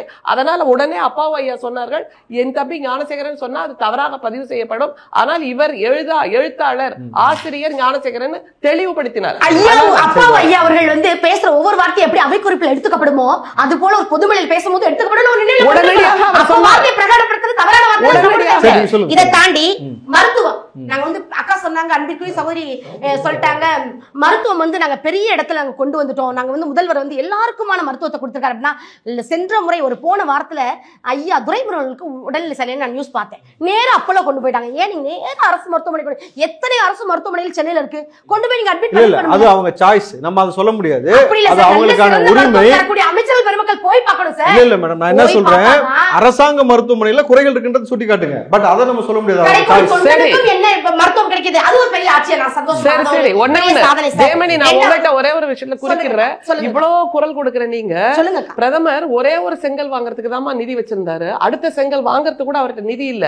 அதனால மதுரையில எய்ம்ஸ்னு ஒண்ணு இருக்குல்ல, அக்காவை போட்டு நான் கூட்டிட்டு போறேன். மதுரை எய்ம்ஸ்ல எவ்வளவு வேலைப்பாடுகள் நடந்துட்டு இருக்கு, என்ன மாதிரி உழைப்பா வேலை இருக்குன்றது அக்காவை நான் கூட்டிட்டு போய் காமிச்சு வேலைகள் நடந்து கொண்டிருக்கு. காம்பவுண்ட் வால கட்டியிருக்காங்க. அந்த அதற்காக தேர்ந்தெடுக்கப்பட்ட மாணவர்கள் கூட தமிழ்நாட்டின் அரசு மருத்துவமனை கல்லூரிகள்ல தான் படிக்கிறாங்கிறத அவருக்கு சொல்லுங்க. அதே மூலமாக தேர்ந்தெடுக்கப்பட்ட மாணவர்கள் கூட இலவச பேருந்து என்னும் போர்வையில கல்லூரியில தான் படிக்கிறாங்க. அப்புறம் அதே மாதிரி ஸ்கூல்ல வந்து மாணவ பிள்ளைகளை வர வச்சு கல்லு சுமக்க வைக்கிற அந்த செய்தி பாத்தீங்களா மேடம்? அதே நீங்க கொஞ்சம் கவனத்துல கொண்டு போங்க. உங்களுடைய விருது கட்ட, அதாவது எனக்கு வந்து ஆக்சுவலி திமுகவை சார்ந்தவர்கள் இங்கே வராங்கன்னு எனக்கு தெரியாது. நான் வந்து திமுக தேர்தல் வாக்குறுதியில் 99% நிறைவேற்றிட்டாங்கல்ல அப்படின்னு சொன்னாங்க. நான் அந்த புக்கை வச்சு எது நிறைவேற்றுறாங்கன்னு ஒரு 4-5 பாயிண்ட் மட்டும் எடுத்துன்னு வந்தேன். மிச்சம் எதுவும் நிறைவேற்றலைன்னு அதெல்லாம் சொல்லலான்னு வந்தேன். ஒரு நாகரிகம் கருதி ஒரு நெருக்கடியை அக்காவுக்கு கொடுத்துடக்கூடாது அப்படின்றதுக்காக அது எதையுமே பேசலை. அதெல்லாம் நாகரிகத்தை பற்றி பறையர்களுக்கு, இந்த மண்ணின் மைந்தர்களுக்கு திராவிடர்கள் சொல்லித்தர வேண்டிய அவசியம் இல்லை. ஒன்று.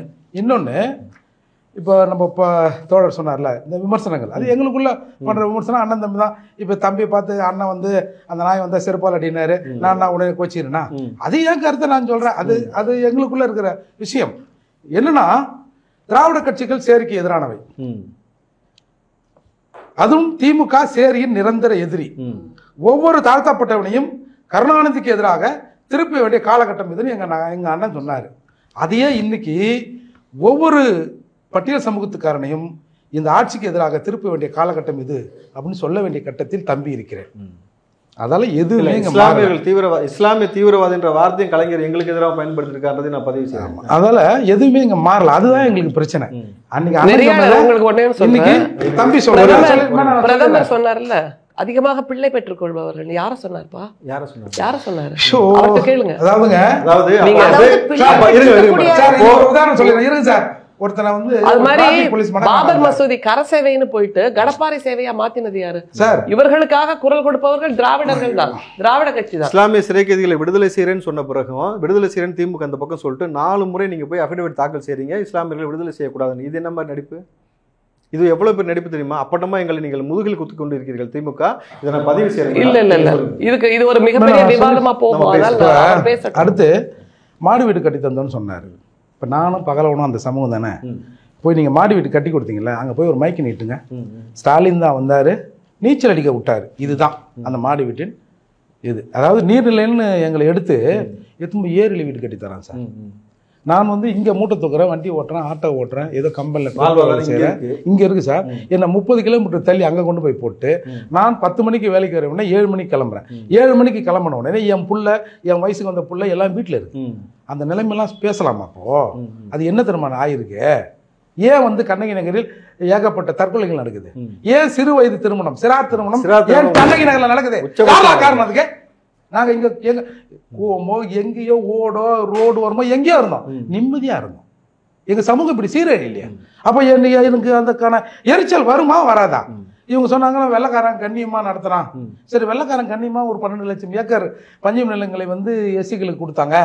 ஏன்டா கொள்ளைக்காரெல்லாம் பிடிக்கிட்டீங்க? இல்லை சரி நீங்கள் ஆங்க கூட பிடுங்கலன்னு நீங்கள் சொல்லலாம். பிடுங்கினவங்க வந்து பிடுங்கியாவது தரணும்ல, சட்டம் சொல்லுது இல்லை, ஏன் செய்யலை? அப்புறம் வந்து அறிவு சுற்றுலா கூட்டும் போகிறாங்க அப்படின்னு அக்கா சொன்னாங்க. சார் 13 கிலோமீட்டர் நாங்கள் நடந்து போகிறோம். இங்கே நம்ம ரிஷிவந்தியம் பக்கத்தில் கள்ளக்குறிச்சியில் செத்தா ஆற்று வழியாக படத்தை எடுத்துகிட்டு போகிறோம், கைனி காட்டில் எடுத்துன்னு போகிறோம், பிரிட்ஜு மேலே இறக்கி எடுத்துன்னு போகிறோம், கயிறு கட்டி எடுத்துன்னு போகிறோம். இதெல்லாம் நடக்குது சார். நடக்குதா இல்லையா தமிழகத்துல? கிராமங்கள்ல வந்து ஆம்புலன்ஸ் இல்லாம சார். கர்நாடகாவில் இந்த சப்ளான்ல இருந்து ஒரு 87 கோடி ரூபாய் ஒதுக்குறாங்க சார் 2 வருஷத்துக்கு முன்னாடி. எதுக்கு தெரியுங்களா? எங்கெல்லாம் சுடுகாட்டு பாதை பிரச்சனை இருக்குதோ நிலத்தை ஏடுறா, அரசாங்கரோட போடுறா, எவன் மறிக்கிறான்னு பாக்குறேன்டா. எவ்வளவு, எத்தனை கோடி? 89 கோடி. நீங்க இன்னமும் ஒரு ஊர்ல ஒரு சாவு நடக்கும், எடுத்தும் போது பகலுக்கு தெரியும், எடுத்தும் போகிறதுக்கு பிரச்சனையாக இருக்கும். அந்த நேரத்தில் ஆர்டிஓ, போலீஸ், எஸ்பி ஊன்னு வருவாங்க. இந்த தடவை எடுத்துன்னு போங்க, அடுத்த தடவை நாங்கள் சரி பண்ணிடுவாங்க.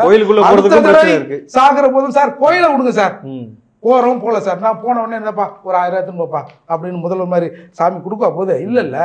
சாவுங்கிறது எவ்வளோ பெரிய விஷயம்.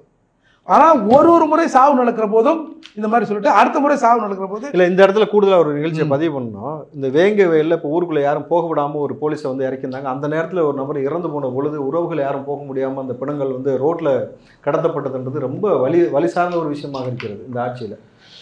அதெல்லாம் சிறப்பு தானே. இப்போ இந்த மாநாடை பற்றி, இந்த வன்னியர் சங்க மாநாடு, கன்சிராம் சொன்னார், சாதிகளாய் சேருவோம், சாதியாய் சேருவோம். எப்படி? சாதியாய் சேருவோம், சாதிகளாய் சேருவோம். அதாவது தான் நாங்கள் என்ன சொல்கிறோம், சுயசாதி பற்று, பிற சாதி நட்பு. இது தேவையா இல்லையா? இல்ல இல்ல சார், சண்டை போடுற அளவுக்கு நான் இல்ல சார். இல்ல இல்ல கேவலம் முடிச்சல கொடுத்தாலே அதை வந்து நடைமுறைப்படுத்த முடியாது. நான் இருக்கிறேன். சரி, ஒரு பையன் சொல்லிடுறேன், ஒரு பையன் சொல்லிடுறேன். அதாவது சுயசாதி பற்று மாற்று கருத்தே இல்லை, இருக்கட்டும், நம்ம அதை யாரும் மறுக்கல. பிறரை வந்து தாக்குதல், பிறரை வந்து கொச்சைப்படுத்துறது, அதுதான் நம்ம எதிர்க்கிறோம். யாரெல்லாம் எந்த சாதனை எதிர்ப்போம்? நமக்கு யாரும் அதை நம்ம தடுக்கவே இல்லை. பகலவன் என்ன பேசுறது? தடுக்கவே இல்லை. நான் என்ன பேசுறேன்? பகலவன் கடலூர் சிதம்பரத்து நாடாளுமன்ற தொகுதியில் நிற்கும் போது கிட்டத்தட்ட 44 சேரி குடிசைகளை கொளுத்தி, கிராமத்தினுடைய குடிசைகளை கொளுத்தி 140 தடை உத்தரவு போட்டா உண்மைதான் சார். கருணாநிதி சாம்பல் தான் சார். இதான் வந்து நான் என்ன சொல்றேன்னா, சுயசாதி பெருமை பேசு சார், நான் வேறான்னு சொல்ல சார். ஆனா அமைச்சர் என்ன நீ வந்து விரலிட்டு என்ன கொச்சைப்படுத்தி என்ன வெட்டுவே குத்துன்னு சொல்லாத சார். நீ யார் என்ன செருப்பு போடக்கூடாதுன்றது, நீ யார் சைக்கிள் ஓட்டக்கூடாது சொல்றது, என்ன துண்டு மேல போடக்கூடாது, நீ யார் நீ கேக்குற, நீ யாரு, நீ ஏன் என்ன கேக்குற? உன் சுயசாதி பெருமை பேசியா? நீ யாரு என்ன வந்து கேக்குற? அதனால வந்து இதுதான் நாம சொல்றோம். கருணாநிதியின் சாம்பலும் எதிராக இருக்கும்னு சொன்ன காலம் போய் கருணாநிதியின் சாம்பல் தான் எங்களுக்கு திருநீரு, அதுதான் அந்த சூரணம் தான் எங்களுக்கு வலி நிவாரணம்ன்ற நிலை இருக்குல்ல. அதனாலதான் இப்ப பிரச்சனை. அது எங்க பிரச்சனைன்னு வச்சுங்க. அதாவதுங்க, தொடர்ந்து நம்ம சண்டை போடுறது எதுங்க? சண்டை போடுறது எதுக்கு? ஒரு சமாதானமும் சாந்தியும் உண்டாகணும் தான், இல்லையா? சரி, சண்டை போட்டு பார்த்தோம். நான் ஓப்பனாக சொல்கிறேன், எங்களால் முடியல. ஏன்னா புகார் கொடுத்த அந்த கேடுகட்ட நாட்டில் புகார் கொடுத்த வாபஸ் வாங்குறா எல்லா பொறுக்கிங்களும் வாய முடின்னு இருக்கிறான். எங்களை போய் நாகரிகத்தை பத்தி பேச சொல்றீங்க. இங்க பாருங்க, ஒரு 10 பேர் படுத்து அழுத்தலைங்க, நீங்க 10 பேர் கீழே படுத்துங்கிறான் பொழுது இல்லை அப்படின்னு நீங்க கடந்து போவீங்க. கீழே படுத்துங்கிற எனக்கு தெரிந்தாங்க வலி. தோழர் கொஞ்சம் எந்திரிங்க, தோழர் சார் கொஞ்சம் எந்திரிங்க சார், நான் சொல்ல மாட்டேன். எந்திரா கீழே என் மேலே படுத்து வந்து இந்த மாதிரி அழுத்துற அமுக்குற அப்படி தான் சார் சொல்லுவேன். பாதிக்கப்பட்டவனுக்கு தான் அந்த வலி தெரியும். அதால் நாகரிகத்தை பற்றி யாரும் எங்களுக்கு சொல்ல வேண்டாம், அதுவும் குறிப்பாக பறையர்களுக்கு யாரும் சொல்ல வேண்டாம். நீங்கள் என்ன செஞ்சீங்க? 99% வாக்குறுதிகளை நிறைவேற்றுறேன்னு சொன்னீங்க. நான் சொல்லிட்டா கடகன்னு ஒரு 100 வாக்குறுதி சொல்லுவேன். அதால் சரி, இது வரைக்கும் நடந்தது கூட நடக்கட்டும், இன்னும் 1 வருடம் இருக்கட்டும், இப்போயாவது கொஞ்சம் போல செய்யுங்க. ஏன்னா இப்போ தமிழ்நாட்டின் முதல்வர் யார்? ஏப்பா நீ என்ன ஊரியா? நான் வந்து தமிழ்நாடுங்க. உங்கள் முதல்வர் யார்? யாருன்னா நான் ஸ்டாலின் அவர்கள் பேரை சொல்லாமல் வேற என்ன ஒரு பேரை சொல்லுவேன்னா, எனக்கும் முதல்வர் அவர் தானே. எங்களுக்கு ஏன் எரிச்சல் வருது? சட்டத்தை நீ வச்சிரு சார். ஒரு முதல்வருங்கிற யார் தெரியுமா சார்? ஒரே ஒரு ஃபைன் மார்னிங் இந்த கிராமணி சிஸ்டத்தை ஒழித்தவர் எம்ஜிஆர். எம்ஜிஆர்னா நடிகர் எம்ஜிஆர் இல்லை, தமிழகத்தின் முதலமைச்சர் எம்ஜிஆர். அப்போது முதலமைச்சர் பொறுப்புங்கிறது எவ்வளவு உச்சபட்ச அதிகாரம். அந்த அதிகாரத்தை வைத்துக்கொண்டு ஒரு நல்ல கத்தி, அந்த கத்தியை குத்தாம இது அட்டகத்தி போலகுதுன்னு அப்படின்னு நீங்களே நினைக்கிறீங்க. அதுதான் இங்க சிக்கல். அப்போ எங்களுக்கு சட்டத்தின் ஆட்சிங்க நடந்தா நான் சரிசமமாக நடத்தப்படுவேன். நான் சரிசமமாக நடத்தப்படலை அப்படிங்கிறது தான் எனக்கு பிரச்சனை. சரி, ஓகேண்ணா. ஸோ இந்த நிகழ்ச்சியில் பங்கு பெற்று உங்களுடைய பொன்னான கருத்துக்களை பதிவு செய்ததற்கு நன்றி.